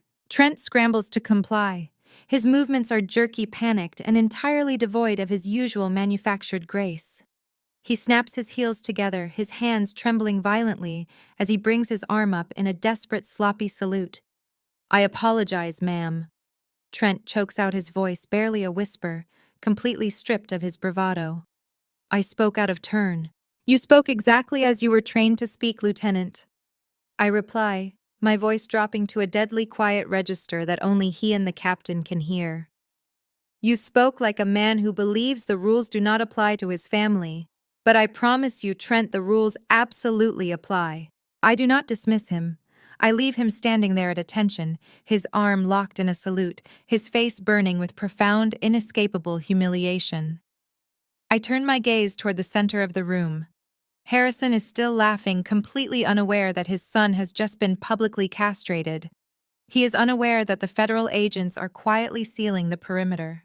He is unaware that the flash drive he handed me is currently unlocking federal indictments. I look back at Trent, who is sweating profusely under the blazing chandeliers. I lean in slightly, letting him see the absolute merciless executioner hiding behind my composed smile. "Keep your arm up, Lieutenant," I command coldly. "You are going to need the practice for when the federal marshals walk through those double doors." I turn on my heel and walk away, the crisp white fabric of my uniform snapping with every precise step. I leave Trent paralyzed in terror, his world rapidly collapsing as I prepare to deliver the final crushing blow to his father's corrupt empire. The grand ballroom of the Ritz-Carlton is a swirling ocean of tailored silk, glittering diamonds, and pristine military uniforms, completely insulated from the harsh realities of the defense world it claims to support. I navigate through the dense crowd, moving with calculated grace, leaving Trent sweating and hyperventilating in the periphery. My destination is the front of the room near the elevated stage where the evening's primary addresses are scheduled to occur. The orchestral music swells beautifully, masking the low hum of hundreds of overlapping conversations. Waiters in pristine white jackets weave between the circular tables, carrying heavy silver trays loaded with champagne flutes and delicate hors d'oeuvres. I secure a perfect vantage point near the front row of tables, specifically designated for the highest-ranking defense officials and the most generous corporate donors. I watch as Harrison confidently detaches himself from a cluster of three-star admirals. He straightens his immaculate tuxedo jacket, casually checking his reflection in a passing mirrored tray. He is entirely oblivious to the catastrophic scene that just unfolded between his son and Captain Miller. Harrison's ego is a massive fortress, completely shielding him from any possibility that his meticulously laid plans are rapidly unraveling. He moves toward the short flight of velvet-covered stairs leading up to the main stage. He is not the scheduled keynote speaker, but in his mind, his vast wealth grants him unquestioned ownership of the microphone. He intends to hijack the charity gala to cement his fraudulent victory, forcing the Navy's hand by announcing the contract in front of the press and the top brass. It is a bold, highly aggressive maneuver born of pure, unadulterated hubris. As I stand watching him ascend the stairs, I feel a sharp, sudden presence at my right shoulder. The cloying scent of expensive, heavy floral perfume washes over me. Beatrice slides into the space beside me, clutching a crystal champagne flute. Her face is arranged in a flawless mask of polite society interest, but her eyes are burning with a toxic, triumphant venom. She leans in dangerously close, pretending to be a supportive mother-in-law, sharing an intimate moment during a prestigious event. "You look remarkably composed for a woman who just sold her soul," Beatrice whispers, her voice a low, harsh hiss that barely reaches my ears over the swelling music. "I was actually worried you might have a pathetic little breakdown tonight, but you are playing your part perfectly, Kira. I suppose basic survival instinct is the one useful trait you brought from your miserable lower-class upbringing." I do not turn my head to acknowledge her. I keep my eyes fixed squarely on the stage, watching her husband approach the heavy wooden podium. "You belong to us now," Beatrice continues, her tone dripping with absolute terrifying satisfaction. "You finally understand that your fancy little uniform and your ridiculous military rules are completely meaningless against real power. Colin's trust fund will be restored tomorrow morning precisely as promised. We will buy him a new luxury car to celebrate. You will go back to your desk, you will push our paperwork through whenever we demand it, and you will never again dare to question your betters. If you ever step out of line, if you ever look at me with that disrespectful glare again, I will have Harrison release the audio of your little security override confession directly to the Inspector General. We own your career, Commander. We own your marriage. You are nothing but an obedient asset on our private payroll." Her words are meant to crush me, to grind my spirit into the plush carpet, but they only solidify the icy resolve hardening in my chest. She is freely confessing to ongoing extortion in a room actively monitored by federal agents. Her arrogance is not just deeply offensive, it is legally suicidal. "I understand exactly who you are, Beatrice," I say quietly, my voice devoid of any emotion. "And I know exactly what my future holds." Beatrice smirks, taking a delicate sip of her expensive champagne. "Good girl. Now stand quietly and watch my husband claim his rightful prize." On the stage, Harrison reaches the podium. He taps the microphone twice, the sharp thumping sound echoing loudly across the massive ballroom. The classical orchestral music immediately fades out. The low hum of conversation slowly dies away as hundreds of faces turn toward the stage. The overhead spotlights shift rapidly, converging on Harrison, bathing him in a bright, blinding white light. He grips the edges of the podium, looking out over the sea of military leaders and corporate titans with the supreme confidence of a conquering emperor surveying his vast territory. "Good evening, distinguished guests, admirals, generals, and loyal friends." Harrison begins, his voice resonating with deep, practiced authority. He does not bother to introduce himself. He operates under the arrogant assumption that every single person in this room knows exactly who he is. "We are gathered here tonight to celebrate the unparalleled strength and the enduring legacy of naval aviation. We celebrate the brave men and women who defend our skies. But we also must celebrate the vital, unbreakable partnership between the United States military and the private sector innovators who equip them for the intense challenges of tomorrow." I watch the faces of the senior military officers sitting at the front tables. A few of them shift uncomfortably in their seats. This is a designated charity event meant strictly to raise funds for the families of fallen aviators. It is absolutely not the appropriate venue for a corporate sales pitch. But Harrison does not care about military propriety. He only cares about power, and he is about to overplay his hand in the most spectacular fashion imaginable. For the past decade, Apex Defense Solutions has been deeply committed to providing the Navy with the most advanced, secure, and reliable tactical systems on the market. Harrison continues, his voice steadily rising in volume and intensity. "We have faced rigorous, exhausting scrutiny. We have successfully navigated the complex, sometimes frustrating bureaucratic challenges of the defense procurement process. But we have always emerged victorious because our technology is simply unmatched. We do not just meet the rigid federal standard, we set the standard." Beatrice leans closer to me, her shoulder pressing hard against my arm. Listen closely to him, she whispers venomously. This is what real power sounds like. He is brilliantly forcing their hand. Once he says it publicly tonight, the procurement board cannot possibly back down without causing a massive public relations disaster for the Pentagon. I remain completely silent, my eyes locked on the man who tried to destroy my life. That is why I am incredibly proud to stand before you tonight and share some truly monumental news. Harrison announces, spreading his arms wide, encompassing the entire room in his grandiose theatrical gesture. While the final paperwork is currently being processed by our diligent procurement officers, I am thrilled to officially announce an impending partnership that will fundamentally redefine naval tactical architecture.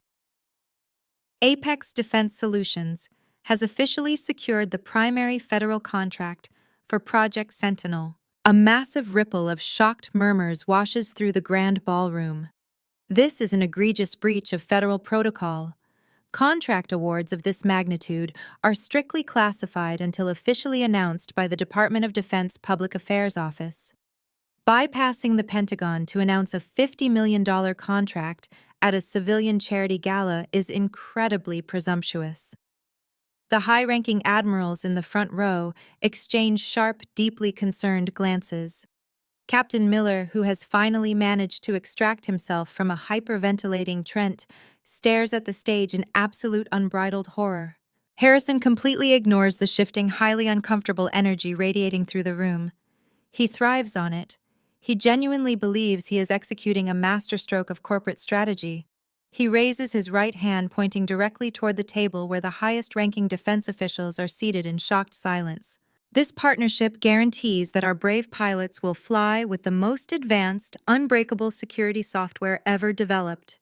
Harrison boasts, his face flushed with the intense thrill of his own perceived brilliance. We are not just a private contractor, we are the ultimate shield that protects the United States Navy. And we look forward to many more years of highly profitable, deeply successful collaboration. Harrison expects a roaring round of applause.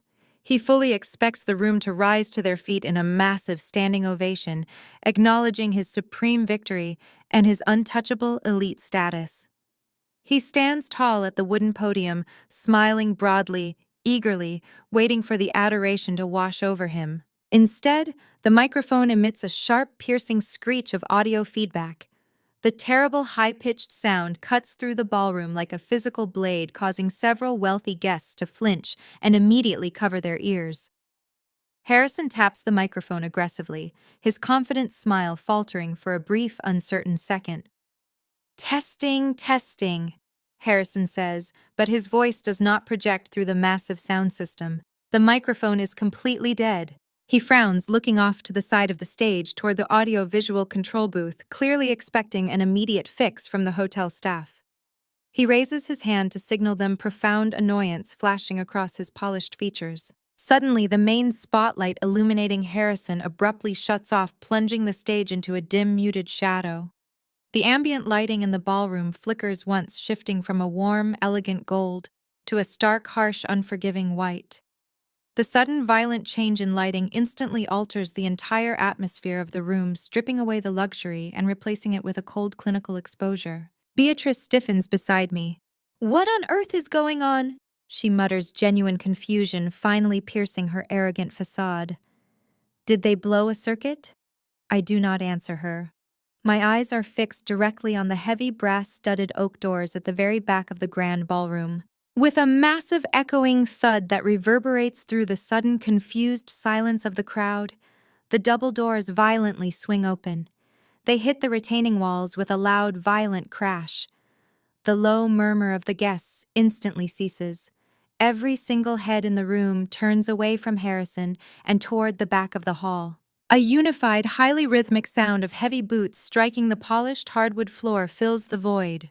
Marching straight down the center aisle, moving with absolute terrifying precision, is a fully armed detachment of military police.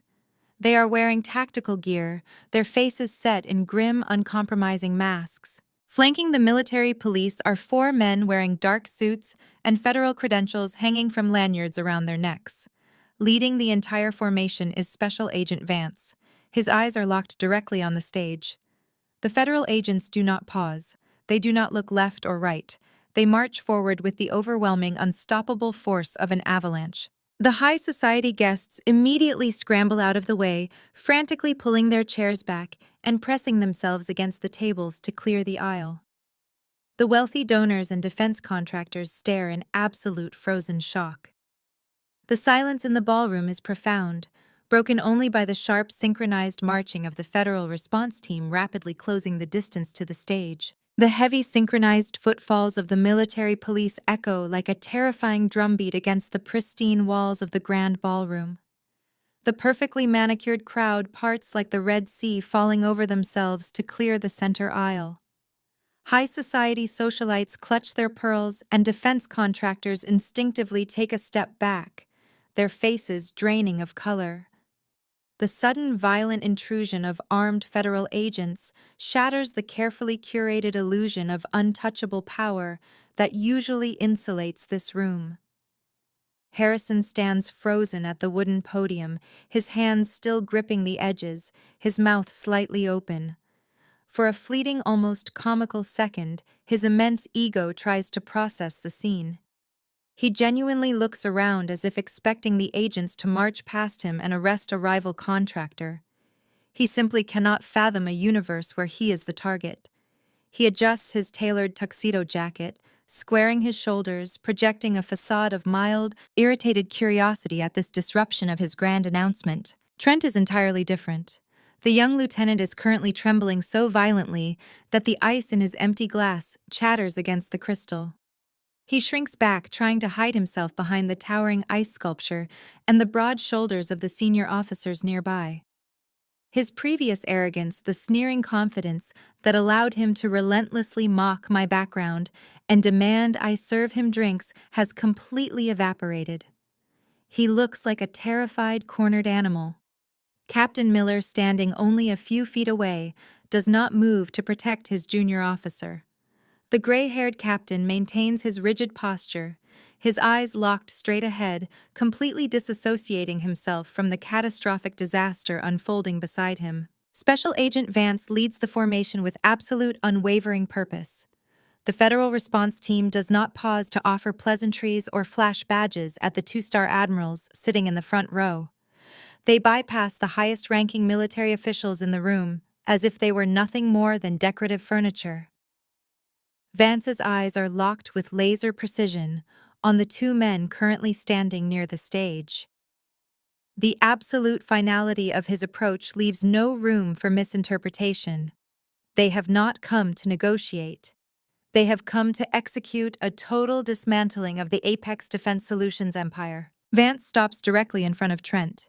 Two heavily armed military police officers immediately flank the trembling lieutenant, boxing him in completely. The silence in the ballroom is absolute, a heavy, suffocating vacuum waiting to be filled. "Lieutenant Trent Blackwell," Vance says, his voice a deep, resonant baritone that carries effortlessly across the silent room. "You are hereby detained under the authority of the Naval Criminal Investigative Service and the United States Department of Defense." Trent's jaw drops. His chest heaves with rapid, panicked breaths. He looks desperately toward his father on the stage, but Harrison is completely immobilized by shock. "There has to be a mistake," Trent stammers, his voice cracking into a high, pathetic whine. "I am an officer. My father is Harrison Blackwell. We just secured the tactical software contract. You cannot do this to me. I am a commissioned officer." "Not anymore." Captain Miller's voice rings out cold and merciless. Captain Miller steps forward, his face a mask of absolute, unforgiving military discipline. He reaches out and grabs the gold insignia pinned to Trent's collar. With a sharp, violent yank, Miller physically rips the rank insignia right off the fabric of Trent's service dress uniform. The tearing of the heavy material echoes sharply. Miller tosses the pins onto a nearby table where they clatter uselessly against the fine china. Trent lets out a strangled, humiliating gasp, looking down at his torn uniform in complete horror. The ultimate symbol of his protected privileged status has been physically stripped away in front of the entire naval aviation leadership. "Trent Blackwell, you are under arrest," Vance continues, completely unfazed by the physical stripping of rank. You are formally charged with severe violations of the Uniform Code of Military Justice, including active extortion conduct unbecoming an officer and the federal blackmail of a commanding superior officer. Put your hands behind your back. The military police officers do not give Trent a moment to argue. They grab his arms, twisting them roughly behind his back. The sharp metallic ratcheting of heavy steel handcuffs clicks loudly, locking Trent into place. He begins to openly weep, the harsh, ugly sounds of pure panic echoing through the terrified crowd, as he is violently shoved into the custody of the armed guards. Vance does not linger on the weeping boy. He turns his attention to the stage. He slowly walks up the short velvet-covered stairs, stepping directly into the harsh white spotlight that was meant to illuminate Harrison's ultimate victory. Harrison backs away from the wooden podium, his hands raised defensively in the air. "Harrison Blackwell," Vance states, pulling a pair of handcuffs from his belt. "You are under arrest by the Federal Bureau of Investigation and the Department of Defense. You are charged with massive federal bribery, systemic defense fraud, and executing a coordinated conspiracy to extort a high-ranking military official." The click of the handcuffs securing Harrison's wrists sends a collective shocked gasp rippling through the wealthy donors and flag officers. Harrison's eyes bulge with furious, unrestrained panic. His polished corporate facade instantly disintegrates, revealing the desperate, vicious criminal hiding underneath. He thrashes against the grip of the federal agents, his face turning a deep, violently angry shade of crimson. "This is a setup!"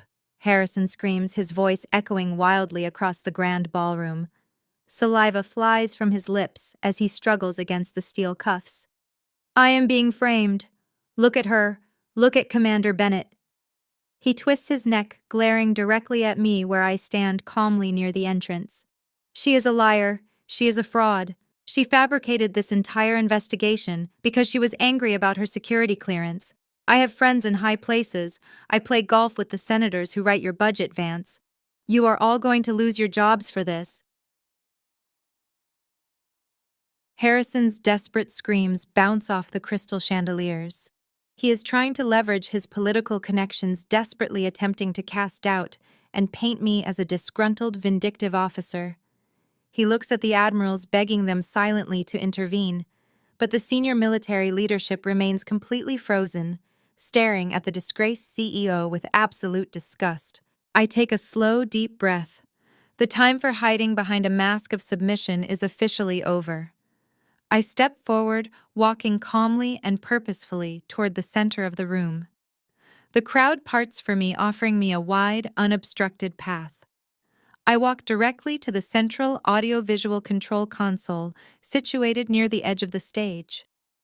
The hotel technician manning the board looks at me with wide, terrified eyes. I do not ask for permission. I reach down and firmly plug a secondary auxiliary cable from my encrypted cell phone directly into the master sound system of the ballroom. I turn to face Harrison, who is currently being physically restrained by two large federal agents. I look at his red, sweating face, and I offer him a cold, totally uncompromising smile.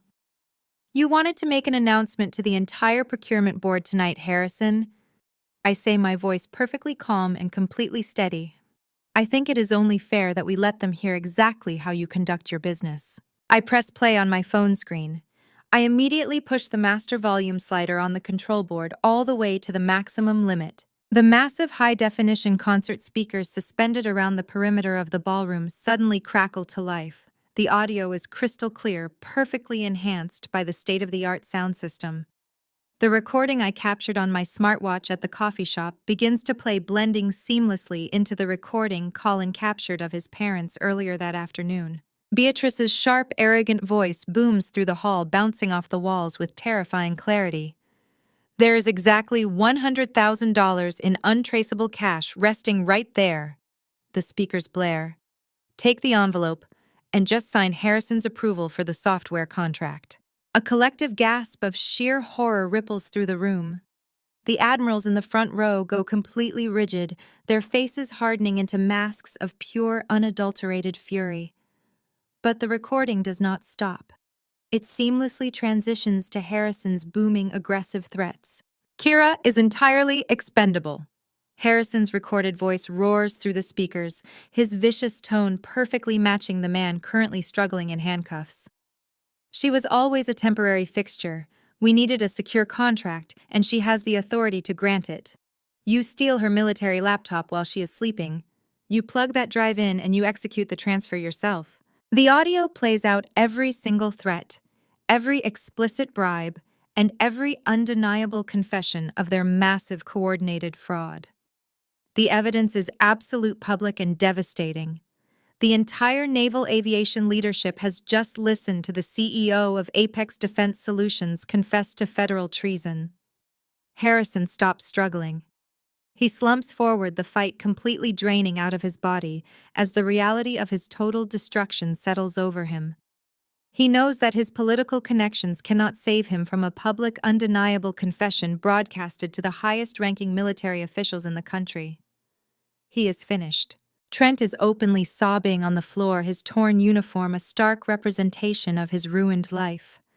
The federal agents maintain their iron grip on Harrison, preparing to forcefully march him out of the ballroom and into the back of a waiting transport vehicle.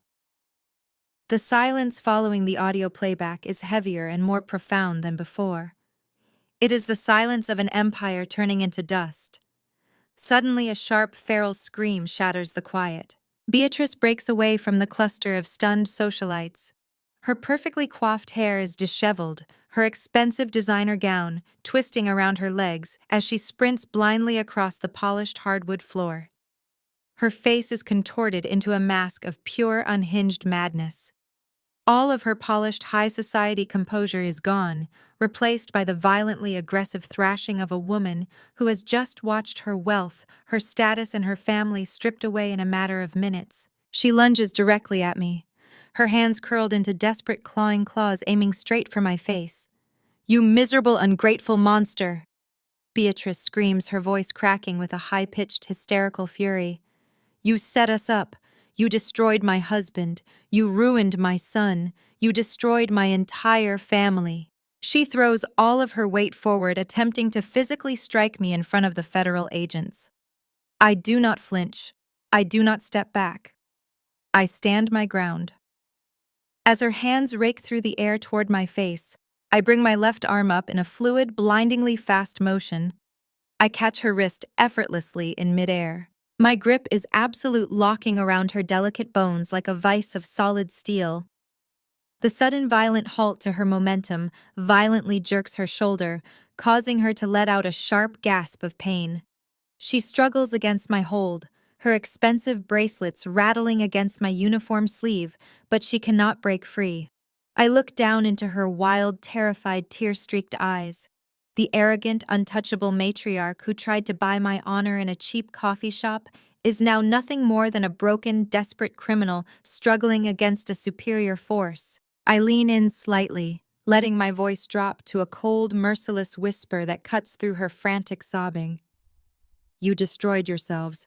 I state my words carrying the absolute final weight of a judge delivering a death sentence. "I just provided the rope." I release her wrist with a sharp, dismissive shove. Beatrice stumbles backward, completely losing her balance, and collapses into a pathetic, weeping heap on the ballroom floor.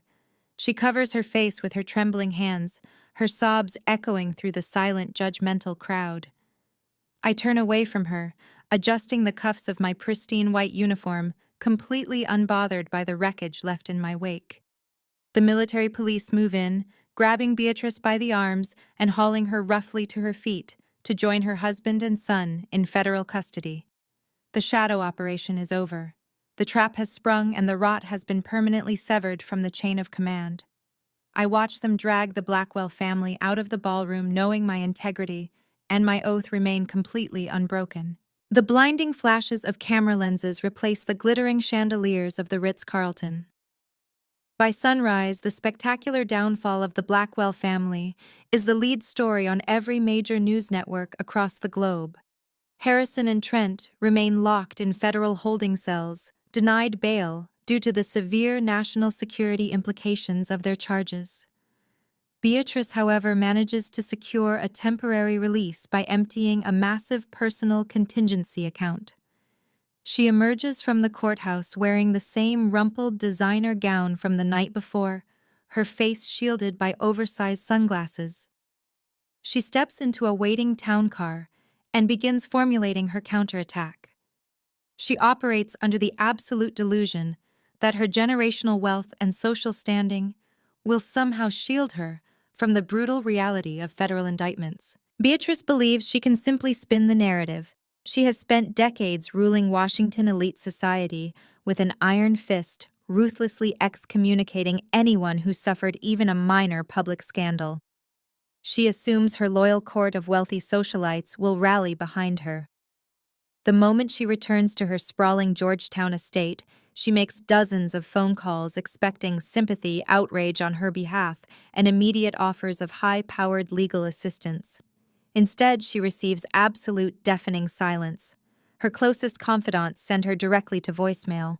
The wives of senators and defense contractors, women who eagerly drank her expensive wine just 48 hours ago, completely sever all ties. Refusing to accept this silent rejection, she showers changes into a pristine tailored Chanel suit and orders her driver to take her directly to the ultra-exclusive Potomac Country Club. This is her sanctuary, the undisputed epicenter of her social power. She intends to walk into the dining room, hold her head high, and demonstrate that the Blackwell matriarch cannot be broken by a fabricated military witch hunt. She strides through the heavy brass doors, demanding her usual table by the window. The grand dining room instantly falls deathly quiet. Every eye turns toward her. There are no warm greetings. There are no sympathetic smiles. The elite members stare at her with undisguised revulsion. The club manager intercepts her before she can take another step. He hands her a crisp white envelope. He informs her loudly enough for the surrounding tables to hear that the board of directors held an emergency session at dawn.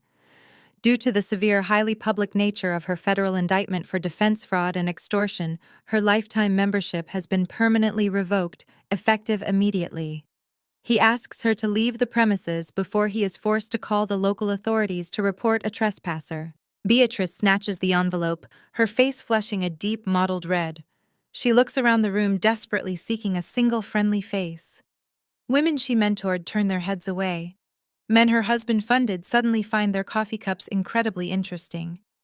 The absolute social collapse she spent her life weaponizing against others has finally come for her.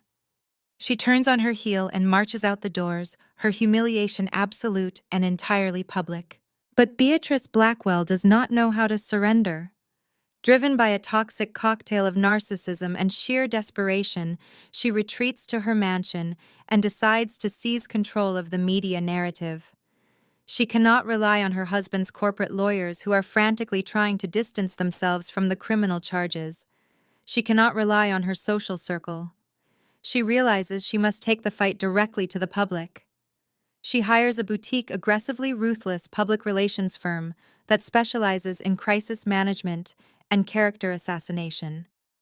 She instructs them to invite every major news outlet, every defense blogger, and every political correspondent to the front gates of her estate for an immediate live press conference. Her strategy is entirely predictable and deeply malicious. She intends to paint me as a disgruntled lower-class opportunist who fabricated audio recordings and manipulated federal agents simply because I was jealous of their wealth and angry about my temporary security clearance suspension. She believes she can leverage her polished aristocratic demeanor to cast doubt on the Naval Criminal Investigative Service and the Federal Bureau of Investigation. By 3 o'clock in the afternoon, the manicured front lawn of the Blackwell estate is swarming with reporters, camera crews, and satellite news vans. Microphones bristle from a hastily erected wooden podium, positioned perfectly to showcase the massive multi-million-dollar mansion in the background.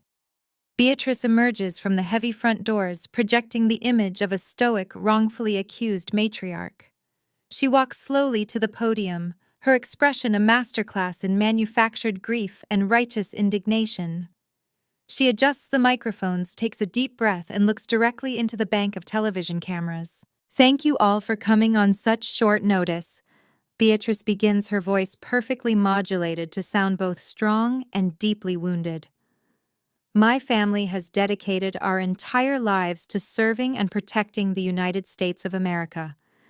We have built an unblemished legacy of innovation and patriotism. Yet last night we were subjected to a horrifying, entirely fabricated public spectacle. The reporters lean in, their cameras flashing rapidly. Beatrice gains confidence, her natural arrogance bleeding through the edges of her practiced victimhood. She points a manicured finger directly at the nearest camera lens. My husband and my son are currently sitting in federal holding cells based on the malicious lies of one vindictive, unstable woman. Beatrice declares, her voice ringing with aggressive conviction. Commander Kira Bennett is a disgruntled officer who has engaged in a systematic, deeply personal campaign to destroy the Blackwell name. She used her position within the Navy to manufacture false evidence. She manipulated federal agents. She is an opportunist who married into our family specifically to drain our resources, and when we finally recognized her true nature and attempted to distance ourselves, she orchestrated this absurd theatrical arrest out of pure spite. Beatrice pauses, letting her venomous accusations hang in the air for maximum dramatic effect. She intends to completely assassinate my character on live national television. She expects the reporters to start shouting sympathetic questions, to ask for more details about my supposed manipulation and greed. She believes she is winning. She believes she has successfully shifted the spotlight away from her own extortion and firmly onto my alleged treachery. We will not be intimidated, Beatrice continues, raising her chin defiantly. We will fight these baseless, absurd charges with every resource at our disposal. We will expose Commander Bennett for the fraud that she is, and we will restore our family's pristine reputation. The truth will absolutely prevail. The truth does indeed prevail, but it arrives much faster and with far more force than Beatrice could ever anticipate. Right as she prepares to take the first question from the press pool, the low, heavy rumble of powerful engines drowns out the reporters' voices. A convoy of 6 black unmarked sport utility vehicles turns sharply off the main road and aggressively blocks the front gates of the Blackwell estate. The vehicles do not park neatly. They stop at sharp angles, completely cutting off any avenue of escape. The doors of the vehicles swing open simultaneously. Over 24 federal agents wearing tactical vests emblazoned with the letters FBI and IRS swarm onto the property. They bypass the shocked reporters and march directly toward the Grand Mansion. The lead agent, a tall woman holding a thick stack of manila folders, walks straight up to the podium. She completely ignores the live television cameras broadcasting the event to millions of viewers. Beatrice Blackwell.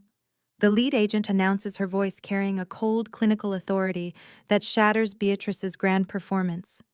We are executing a federal seizure warrant issued by the United States District Court. Beatrice recoils, her face turning an ashen, sickly gray. What are you talking about? She demands, her voice trembling wildly. You cannot interrupt a press conference. This is my private property. Not anymore, the agent replies flatly, handing Beatrice the thick stack of legal documents. Forensic accounting has officially confirmed that this estate, along with all associated liquid assets, offshore accounts, and luxury vehicles, were purchased directly using embezzled federal defense funds. Therefore, all assets belonging to you, Harrison Blackwell and Trent Blackwell, are hereby frozen and seized by the federal government under the Racketeer-Influenced and Corrupt Organizations Act. Beatrice stares at the paperwork in absolute paralyzed horror. The reporters behind her go completely wild, shouting questions and capturing every single second of her catastrophic downfall on live television. You have exactly 2 minutes to step off federal property before you are arrested for trespassing, the agent states, firmly motioning to 2 armed officers who immediately step forward. Your accounts are frozen. Your credit cards are canceled. This house belongs to the government. The agents move past her, marching up the grand stone steps and placing heavy, bright orange seizure notices directly onto the mahogany front doors. They begin methodically locking down the estate, securing the vehicles in the driveway, and restricting all access to the property. Beatrice drops the legal documents. The papers scatter across the manicured lawn. She turns in a slow, panicked circle, watching her entire universe evaporate into thin air. The boutique public relations team she hired immediately packs up their equipment and sprints for their cars, abandoning her entirely. The federal agent stepped forward and physically hurled Beatrice down the driveway, forcing her past the relentless flashing cameras of the press pool. They march her straight through the heavy iron gates and deposit her unceremoniously on the public sidewalk. The gates slam shut behind her with a heavy metallic clang that signifies the absolute end of her reign. Beatrice Blackwell now stands completely alone on the cold concrete curb, suddenly surrounded by ravenous reporters aggressively demanding a statement. She has no cell phone, no house keys, no money, and absolutely no remaining allies left. She is left standing entirely all alone on the cold, dark street in her ruined designer suit, desperately clutching her empty hands, possessing absolutely nothing but the clothes on her back. The morning sun rises over the imposing concrete and steel expanse of the Naval Air Station. The crisp breeze blowing off the Atlantic does nothing to wash away the surreal intensity of the previous 48 hours. Inside my office, the atmosphere is strictly business. The secure phones have been ringing off the hook with Pentagon brass looking for detailed debriefs, but my command staff is acting as a flawless, impenetrable buffer. I am sitting behind my desk reviewing the damage assessments of Apex Defense Solutions when the secure line buzzes sharply. It is the visitor control center at the front gate. The young petty officer on the other end of the line sounds incredibly stressed and entirely out of his depth. He informs me that a civilian is currently creating a massive escalating disturbance at the vehicle inspection checkpoint. She is refusing to leave the premises, screaming at the top of her lungs that she is family and demanding to see me and my husband. I know exactly who it is before the guard even attempts to mispronounce her name. Colin is already here. He came to the military base early this morning to drop off some fresh uniforms for me and to sign the final official witness statements with the Naval Criminal Investigative Service field office. He is sitting quietly on the black leather sofa in the corner of my office, nursing a styrofoam cup of black coffee. He looks physically tired but remarkably grounded. The heavy, suffocating burden of his family's toxic expectations has been entirely lifted from his shoulders. I put the phone down, look directly at him, and tell him his sister is currently holding up morning traffic at the main gate. Colin does not sigh. He does not panic. He simply nods his head, sets his coffee cup down on the table, and stands up. We walk out of the command building together, taking an unmarked government vehicle down the long stretch of asphalt toward the security perimeter. The visitor center is a chaotic scene. A long line of frustrated commuters stretches back toward the civilian highway. Standing right in the middle of the primary inspection lane, physically blocking a large delivery truck, is Felicity Blackwell. She is a woman who has spent her entire 30 years wrapped in silk cashmere and unearned arrogant entitlement. Today she looks like a woman who has just survived a catastrophic shipwreck. Her beige designer trench coat is severely wrinkled and stained with coffee. Her usually immaculate, heavily styled blonde hair is tied back in a messy, uneven knot at the base of her neck. She is clutching a massive, oversized leather tote bag to her chest like a protective shield. Two heavily armed base security guards are standing a few feet away, maintaining a professional distance, but clearly losing their patience with her high-pitched, hysterical demands. We step out of the vehicle. Felicity spots us instantly. She shoves past a security guard, completely ignoring his stern, loud warning to stay behind the painted yellow line, and sprints wildly toward us. She looks absolutely unhinged.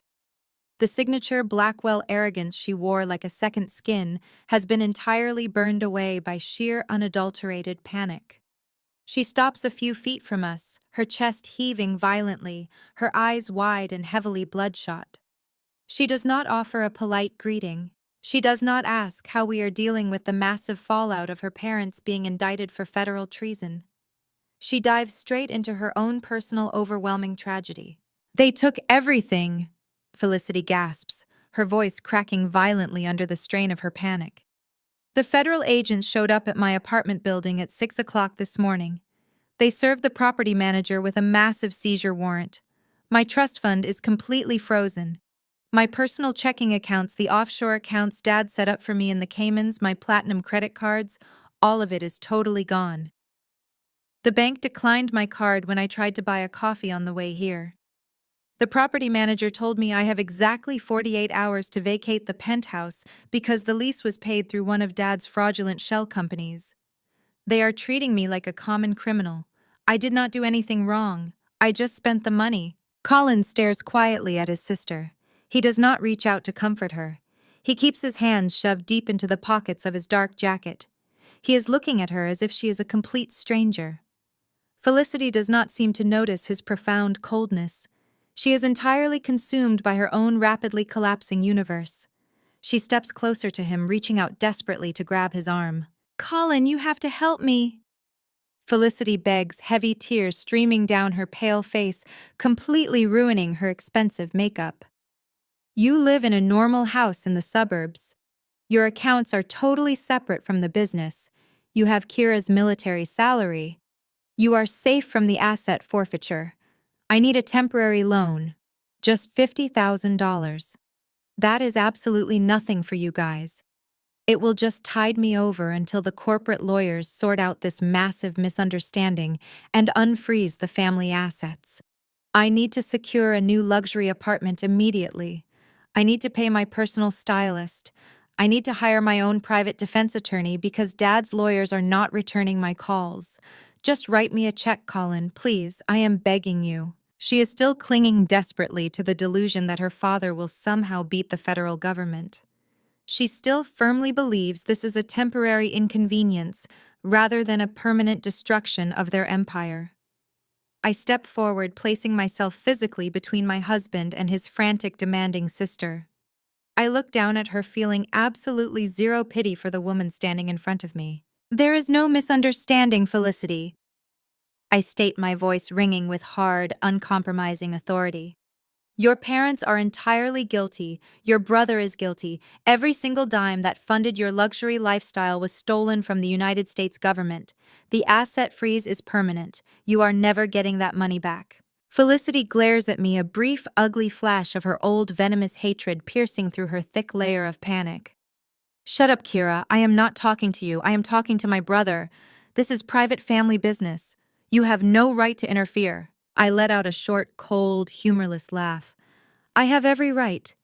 You are standing on my military installation, actively begging for money from my household. Let us talk about family business, Felicity. Let us talk about exactly 1 year ago. You stood right in the middle of my kitchen. You were drinking my wine. You looked me up and down and told me that my refusal to quit the Navy and join your father's firm was a massive public embarrassment. You looked at my husband and explicitly called me trailer park trash, pulling the family down. You said I lacked the proper breeding to ever truly belong in the Blackwell inner circle. Felicity pales drastically, her eyes darting nervously back and forth. She remembers the incident perfectly well. She remembers exactly how she smiled when she said it, how much she enjoyed trying to make me feel small and insignificant in my own home. That was totally different, she stammers, attempting a pathetic, frantic backpedal. I was just stressed out that day. You are taking my words entirely out of context. You cannot hold a petty grudge when I am literally about to be homeless on the street. I am not holding a grudge, I reply coldly. I am simply reminding you of your own established, highly vocalized standards. You made it abundantly clear that my money, my career, and my very presence were completely beneath your elite status. Why would you ever want a financial loan from a piece of trailer park trash? Surely that dirty money would permanently taint your pristine upper-class hands. Felicity turns desperately back to Colin. She tries to bypass me entirely, utilizing the lifelong toxic manipulation tactics she learned directly from their mother. She attempts to play the innocent victim, widening her eyes and letting out a pathetic, trembling sob designed to break his resolve. Colin, please, she cries, her voice rising to a high, desperate pitch. She is being incredibly cruel. I am your little sister. You cannot just leave me out here on the street. I do not know how to apply for a job. You have to save me. Dad always said family protects family. Colin stands perfectly still for a long, quiet moment. He looks at the weeping woman, finally seeing through the decades of emotional manipulation. He reaches into his jacket pocket. Colin steps forward and hands his sister a single crumpled $20 bill. Take an Uber, he says calmly, throwing her exact past words right back directly in her face. Felicity stares at the crumpled $20 bill in her hand, as if it has physically burned her skin. Her mouth opens and closes, but no sound comes out. The absolute shock of her brother's rejection paralyzes her. Colin turns his back on her, wrapping a supportive arm around my waist, and guides me back toward the unmarked government vehicle. We get inside, the heavy doors slamming shut, sealing out the frantic, hysterical screaming that suddenly erupts from the checkpoint behind us. I do not look back as the driver pulls away. The Blackwell family's social and financial destruction is entirely complete, but the military justice system still demands its pound of flesh. 3 weeks later, the atmosphere inside the military courtroom at the Washington Navy Yard is suffocatingly dense. The walls are paneled in dark, unyielding mahogany, projecting an aura of absolute, uncompromising authority. There are no crystal chandeliers here, no flowing champagne, no sycophantic socialites, eager to flatter the highest bidder. There is only the harsh fluorescent lighting and the severe, impassive faces of the panel of military judges seated behind the elevated bench. This is a court-martial. Lieutenant Trent Blackwell sits at the defense table.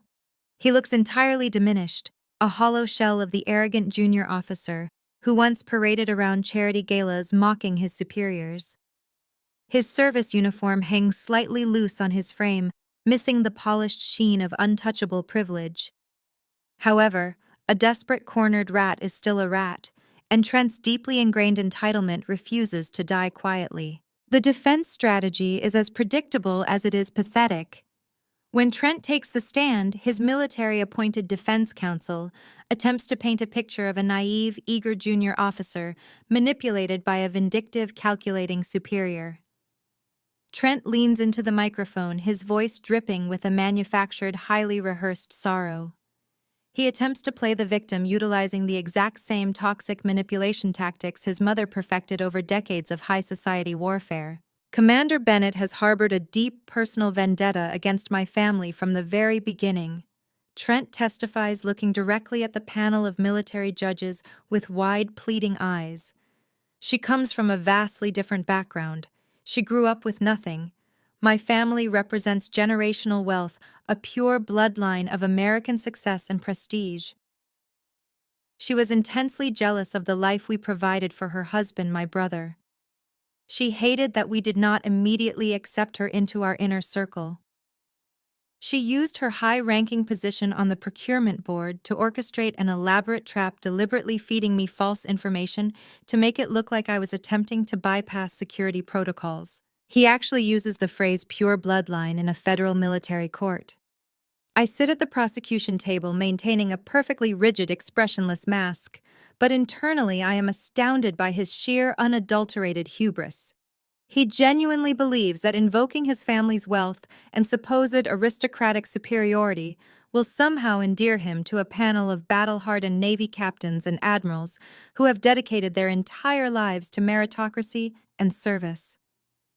The lead prosecutor, a razor-sharp JAG officer with zero tolerance for elitist nonsense, simply lets Trent dig his own grave. Trent continues his rambling, desperate monologue, claiming that I coerced him into the server room. He claims I fabricated the audio recordings and that the entire extortion plot was my own devious invention, designed to seize control of the Blackwell fortune. He paints himself as an innocent pawn, crushed by the ruthless ambition of a lower-class woman desperate for power. When the defense finally rests, the courtroom falls silent. The lead prosecutor stands up, adjusting his uniform, and calls his primary witness to the stand. I rise from my chair. I am wearing my Navy service dress blues, the uniform crisp and immaculate, the gold oak leaves of my rank catching the harsh overhead light. I walk purposefully toward the witness stand. I do not glance at Trent. I swear the oath, take my seat, and look directly at the panel of judges. Commander Bennett, the prosecutor begins, his voice carrying the heavy, solid weight of absolute fact. The defense has alleged that you manipulated Lieutenant Blackwell into accessing secure naval servers and that you fabricated the evidence of his extortion attempts. How do you respond to these allegations? The allegations are entirely false, completely baseless, and directly contradicted by multiple layers of irrefutable, unclassified physical evidence. I state my voice ringing with cold, unwavering authority. Lieutenant Blackwell did not act under my coercion. He acted under the direct instruction of his father, Harrison Blackwell, in a coordinated, highly premeditated effort to commit federal defense fraud. Can you detail the specific evidence regarding the server breach? The prosecutor asks, guiding the narrative with surgical precision. Certainly, I reply, my gaze remaining locked on the judges. As the head of the Tactical Aviation Procurement Board, I authorized a localized, heavily monitored honeypot server environment designed specifically to capture unauthorized intrusion attempts. At exactly 0200 hours on the night in question, Lieutenant Blackwell utilized his own encrypted military identification card. He used it to bypass the outer security doors. We have high-definition security footage of him physically inserting a rogue USB drive into a designated terminal. Furthermore, we have the digital forensic logs verified by the Naval Criminal Investigative Service, which trace the exact keystrokes back to his unique user profile. He attempted to upload a payload of fraudulent financial documents to falsely certify Apex Defense Solutions' failing software prototype. Trent shrinks down in his chair at the defense table, his face turning a sickly shade of gray as the undeniable catastrophic weight of the digital evidence crashes down upon his ridiculous defense strategy.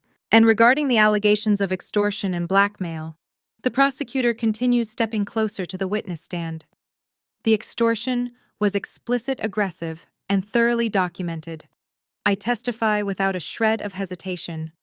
When I initially flagged their software for failing critical security benchmarks, the Blackwell family launched a coordinated attack.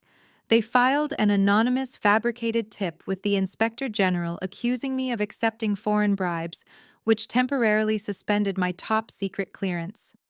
They subsequently threatened to leverage their political connections to have me imprisoned unless I approved their contract. Lieutenant Blackwell was an active, willing participant in this blackmail. He directly threatened my career and my freedom in front of multiple witnesses. The prosecutor turns to the panel of judges. Commander Bennett, to be absolutely clear, did you at any point orchestrate a trap due to personal jealousy regarding the defendant's wealth or family background? No. I answer, my voice slicing through the courtroom like a freshly sharpened blade. My sole objective was to protect the integrity of the United States Navy and to ensure that our aviators are not equipped with compromised, failing technology supplied by fraudulent contractors. Lieutenant Blackwell's family wealth is completely irrelevant to his blatant violations. He betrayed his oath, he betrayed his uniform, and he actively attempted to compromise national security for his own personal financial gain. The defense attorney attempts to cross-examine me desperately, trying to rattle my composure by bringing up my modest childhood and my strained relationship with Beatrice. I do not take the bait. I answer every single question with cold clinical facts, returning repeatedly to the digital logs, the security footage, and the audio recordings of their explicit threats. I systematically dismantle every single lie Trent tried to sell to the court. By the time I am dismissed from the witness stand, the defense's entire narrative has been thoroughly, undeniably pulverized into dust. The closing arguments are swift. The prosecutor paints Trent not as a victim, but as a dangerous, arrogant opportunist who believed his family's bank accounts placed him above the law. The panel of military judges retires to deliberate. The wait is agonizingly short, a clear indicator that there is absolutely no debate regarding his guilt. When the judges return to the courtroom, the atmosphere is heavy with the impending weight of ultimate consequence. We all rise to our feet. Trent is shaking so violently that the defense table vibrates. He looks absolutely terrified, finally realizing that his mother cannot buy his way out. The presiding judge, a stern, deeply formidable admiral, reads the verdict. The words hit the silent room like hammer strikes. Lieutenant Trent Blackwell, on the charges of attempting to breach secure naval networks, conspiracy to commit federal defense fraud conduct, unbecoming an officer, and the active extortion of a superior commanding officer. This court-martial finds you guilty on all counts. You are hereby stripped of all military rank and privileges.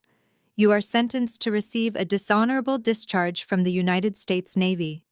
Furthermore, you are sentenced to serve 15 years of confinement in a federal military penitentiary. May God have mercy on your soul. As Trent is finally led away, he looks at me with pure, unadulterated hatred. I do not look back at him.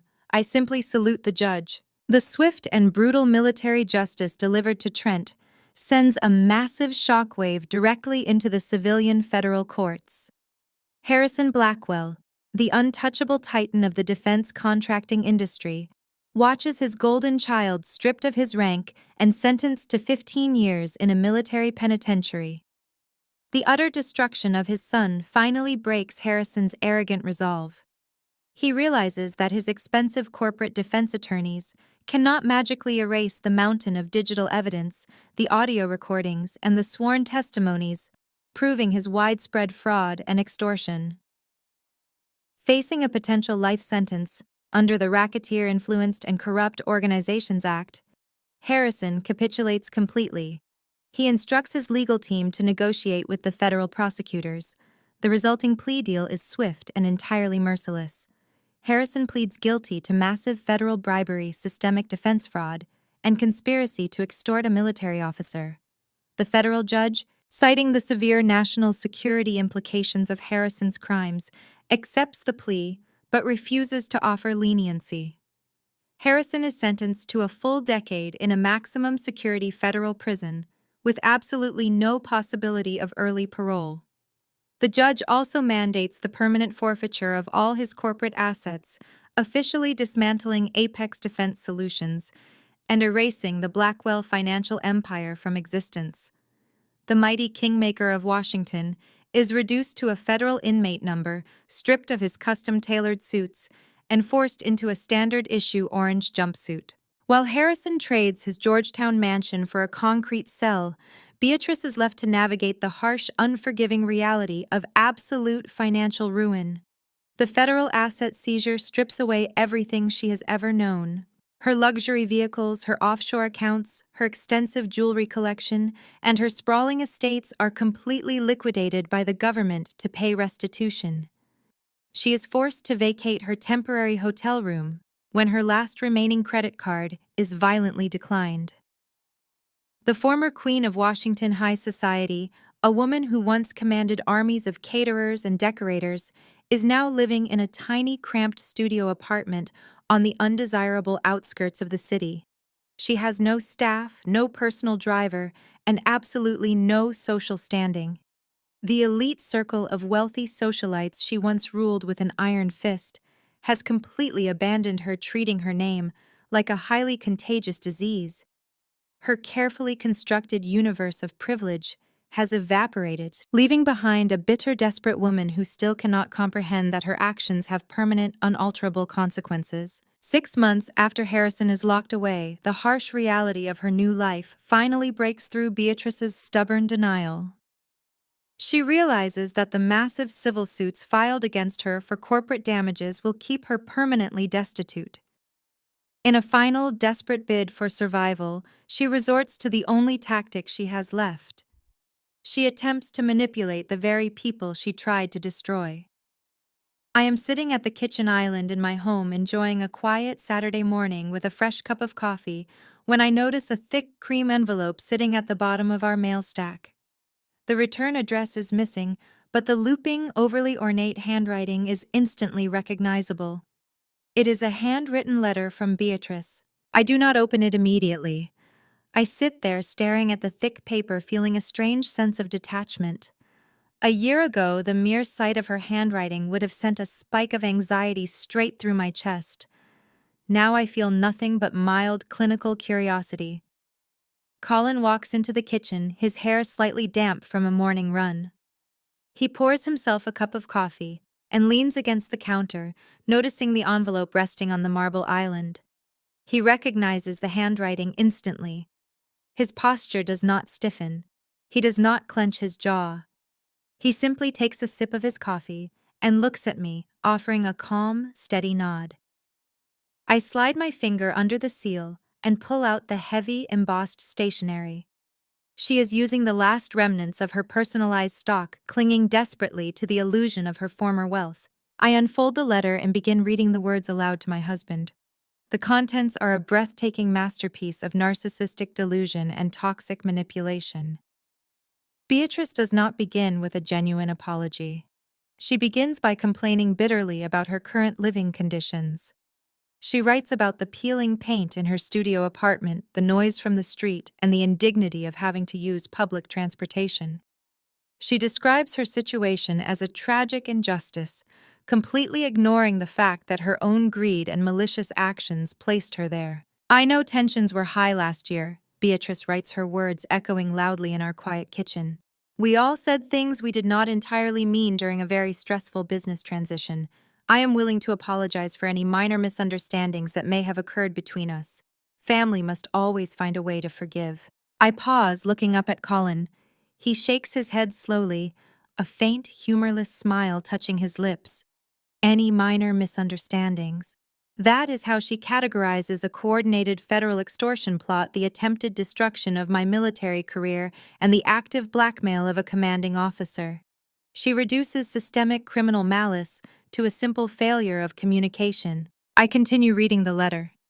The true purpose of her sudden desire for family forgiveness quickly reveals itself in the second paragraph. Beatrice is bleeding dry. The ongoing civil litigation regarding the recovery of embezzled funds is preventing her from securing any type of financial foothold. She cannot afford her expensive lawyers, and she certainly cannot afford to maintain even a fraction of the lifestyle she believes she inherently deserves. I am asking you and Colin to speak with the prosecutors. The letter continues, the ink slightly smudged, as if she pressed the pen down too hard in her desperation. You have the power to drop the civil suits against me. You have made your point. Harrison and Trent are paying the price. But I am an innocent woman caught in the crossfire. If you drop the suits, the frozen accounts might be released back to me. I just need enough to secure a respectable townhouse and afford my basic essential lifestyle. You have your successful careers. You do not need this money, please, Kira. You owe it to the Blackwell name to show some grace. I stop reading and place the letter flat on the kitchen island. I look at the ornate signature at the bottom of the page. The silence in the kitchen is profound, but it is not tense. It is completely tranquil. I wait for the familiar surge of righteous anger to hit me. I expect to feel the hot, burning indignation that fueled my fight against their corruption for the past year.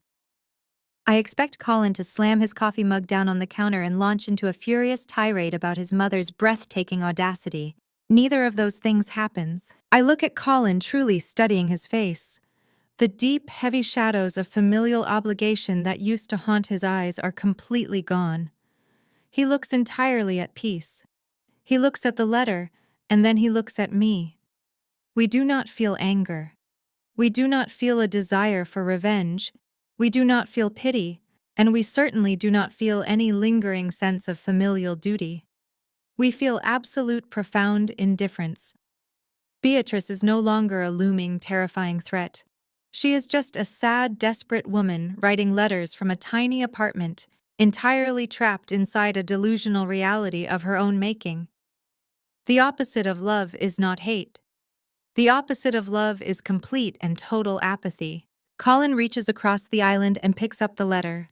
He does not reread it. He does not tear it up in a fit of rage. He walks calmly over to the small, strong paper shredder sitting on the desk in the corner of our kitchen. He turns the machine on. The mechanical whirring fills the room. He feeds the thick cream paper directly into the metal teeth. We stand together and watch as Beatrice's final desperate plea for unearned redemption is methodically sliced into hundreds of tiny, completely illegible ribbons. There will be absolutely no dramatic, lengthy confrontation. There will be no loud, emotional shouting match. There will be no sudden redemption arc for them. We pull out our cell phones simultaneously.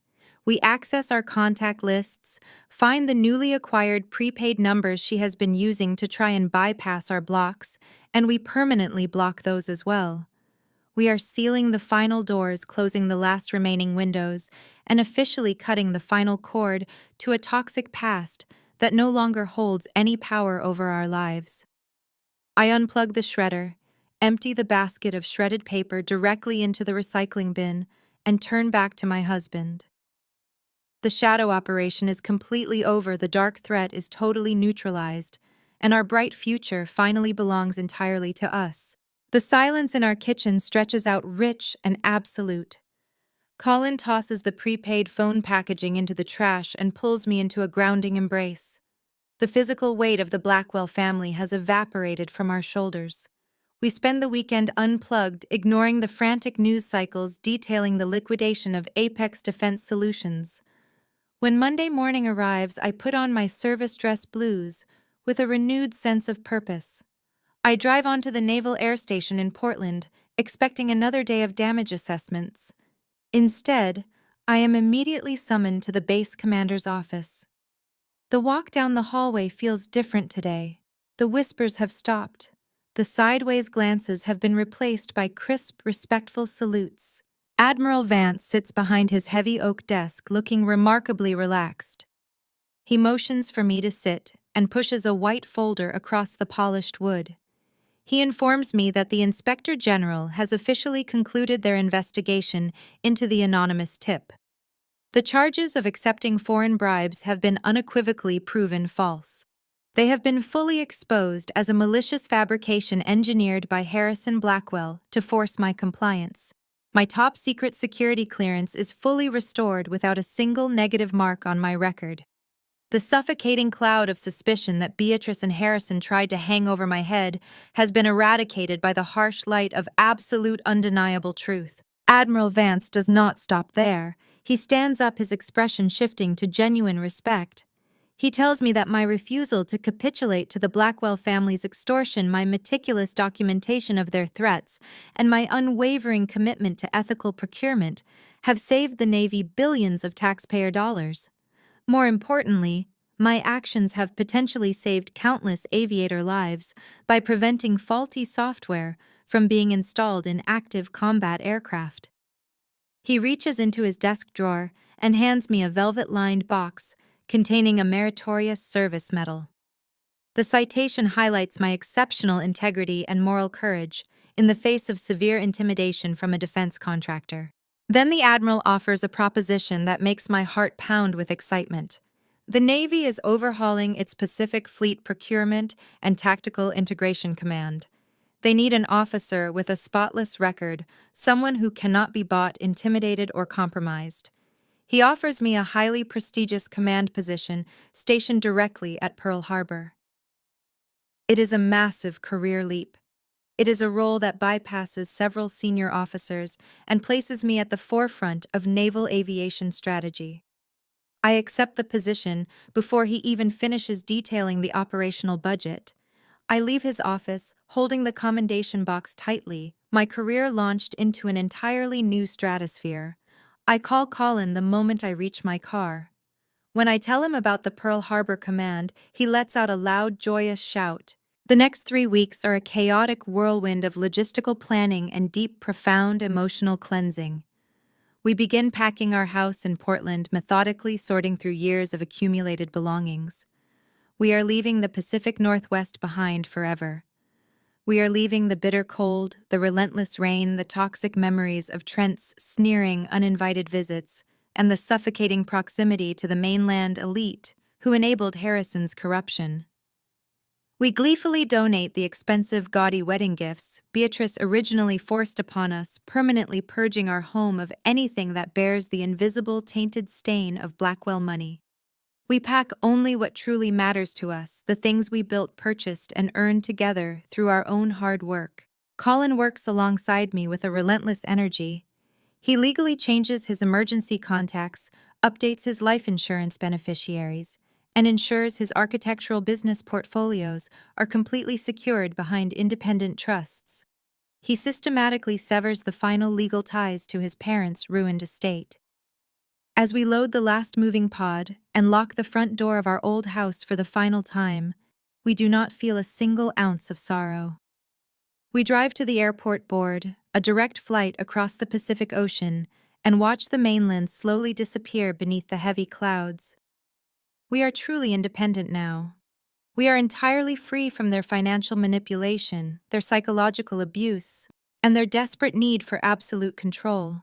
Hawaii greets us with warm tropical air and the sharp, salty scent of the ocean. My new command at Pearl Harbor is demanding, complex, and deeply fulfilling. I spend my days overhauling tactical software acquisitions across the entire fleet, stripping away bureaucratic bloat, and ensuring that our fighter pilots receive only the most rigorously tested equipment available. I command a dedicated team of brilliant officers who share my absolute commitment to integrity. Colin thrives in his new environment just as much. He secures a senior partnership at a highly successful architecture firm in Honolulu that actively values his talent over his disgraced last name. We build a beautiful, quiet life together in a house overlooking the crystal blue water thousands of miles away from the federal penitentiaries where Harrison and Trent now reside. 6 months into my new command, the Pacific Fleet hosts its annual winter military ball. The grand ballroom of the historic Moana Surfrider Hotel is transformed into a spectacular display of military tradition and elegant tropical luxury. The gentle sound of the ocean waves blends perfectly with the soft jazz playing from the live band on the stage. I am wearing my formal dinner dress uniform, the thick gold braid gleaming against the dark fabric, my new meritorious service medal pinned proudly to my chest.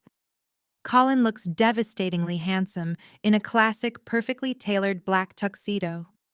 He is completely at ease in a room full of high-ranking military officials, foreign dignitaries, and wealthy civilian contractors. He is no longer the burdened son of a corrupt billionaire. He is his own man. We are standing near the edge of the polished wooden dance floor, quietly enjoying cold glasses of vintage champagne when a man intentionally approaches us. He is a newly minted executive for a mid-tier defense logistics company, wearing a flashy suit and a bright, aggressive smile that screams unearned confidence. He reeks of the exact same toxic ambition that Trent used to radiate. He zeroes in on Colin immediately, clearly recognizing the distinct Blackwell facial features, but completely ignorant of the fact that the family name no longer carries any corporate power. He assumes Colin is still a vastly wealthy socialite, and he foolishly assumes I am simply a decorative companion standing by his side. Colin Blackwell, it is an absolute pleasure to finally meet you in person, the young executive says, thrusting his hand forward with a forced, completely false familiarity. I was really hoping to run into you tonight. My firm is currently rolling out a brand new logistics framework for the Pacific Theater, and I would absolutely love to get your family's firm on board as our primary backer. I know your father has an incredible eye for emerging tech and highly profitable government contracts. I would love to set up a private meeting with him next week. The man's sheer, unfiltered ignorance is almost comical. He has clearly not read a single newspaper in over 6 months, or he is simply too arrogant to care about the details. He finally glances over at me, offering a quick, patronizing smile. And this gorgeous woman must be your lovely wife. Enjoying the free drinks and the open bar on the Navy's dime tonight, are we? I do not flinch at all. I do not say a single word in my own defense. I simply raise my right eyebrow, letting the heavy, suffocating silence stretch out between us until the tense interaction becomes painfully, agonizingly uncomfortable for him to bear. Colin does not get angry. He does not raise his voice or lose his immaculate composure. He simply offers the nervous executive a cool, entirely unbothered, and razor-sharp smile. He takes a slow step back, gently placing a supportive hand on the small of my back, and gestures toward me with a slow, highly deliberate nod of profound respect. Actually, Colin states, his voice carrying the absolute uncompromising weight of genuine pride and total finality. My father is currently serving a decade in federal prison. I am simply a civilian architect. And if you ever want to discuss acquiring any lucrative defense contracts on this island, you will need to address the commander. The executive's arrogant smile instantly vanishes from his face. His eyes drop down to the heavy, shining gold rank insignia displayed prominently on my uniform sleeves, and then shift directly to the meritorious service medal pinned securely over my heart. All the color rapidly drains from his cheeks, leaving him looking exactly like a terrified, cornered animal who has just realized he walked directly into a trap. He stammers a pathetic apology, taking 2 rapid, stumbling steps backward before turning around and practically sprinting away into the crowded ballroom to hide his immense humiliation. I look up at my husband. He looks down at me, his eyes shining brilliantly with profound love, deep admiration, and absolute unwavering respect. The lingering ghost of his family's toxic legacy has been completely exorcised from our lives, forever leaving behind only the future that we have built together. I raise my crystal glass, take a slow, highly satisfying sip of my cold champagne, and look out over the glittering, vibrant ballroom entirely in control of my own magnificent empire. The ashes of a burned bridge often provide the clearest path forward. In our lives, we are frequently taught that family is an unbreakable bond, a sacred tie that must be preserved at all costs. The reality is that blood does not excuse abuse, and shared history is never a free pass for ongoing manipulation. When you find yourself trapped in a cycle of toxic expectations where your worth is constantly minimized and your boundaries are repeatedly violated, the most profound act of self-love is walking away. You cannot heal in the exact same environment that intentionally broke you. True power does not come from stooping to the level of those who seek to destroy you. It comes from maintaining your absolute integrity, documenting the truth, and allowing their own towering arrogance to be their ultimate undoing. Cutting ties with manipulative family members is not an act of cruelty. It is an act of sheer survival. When you stop pouring your precious energy into a bottomless well of narcissistic demands, you reclaim your future.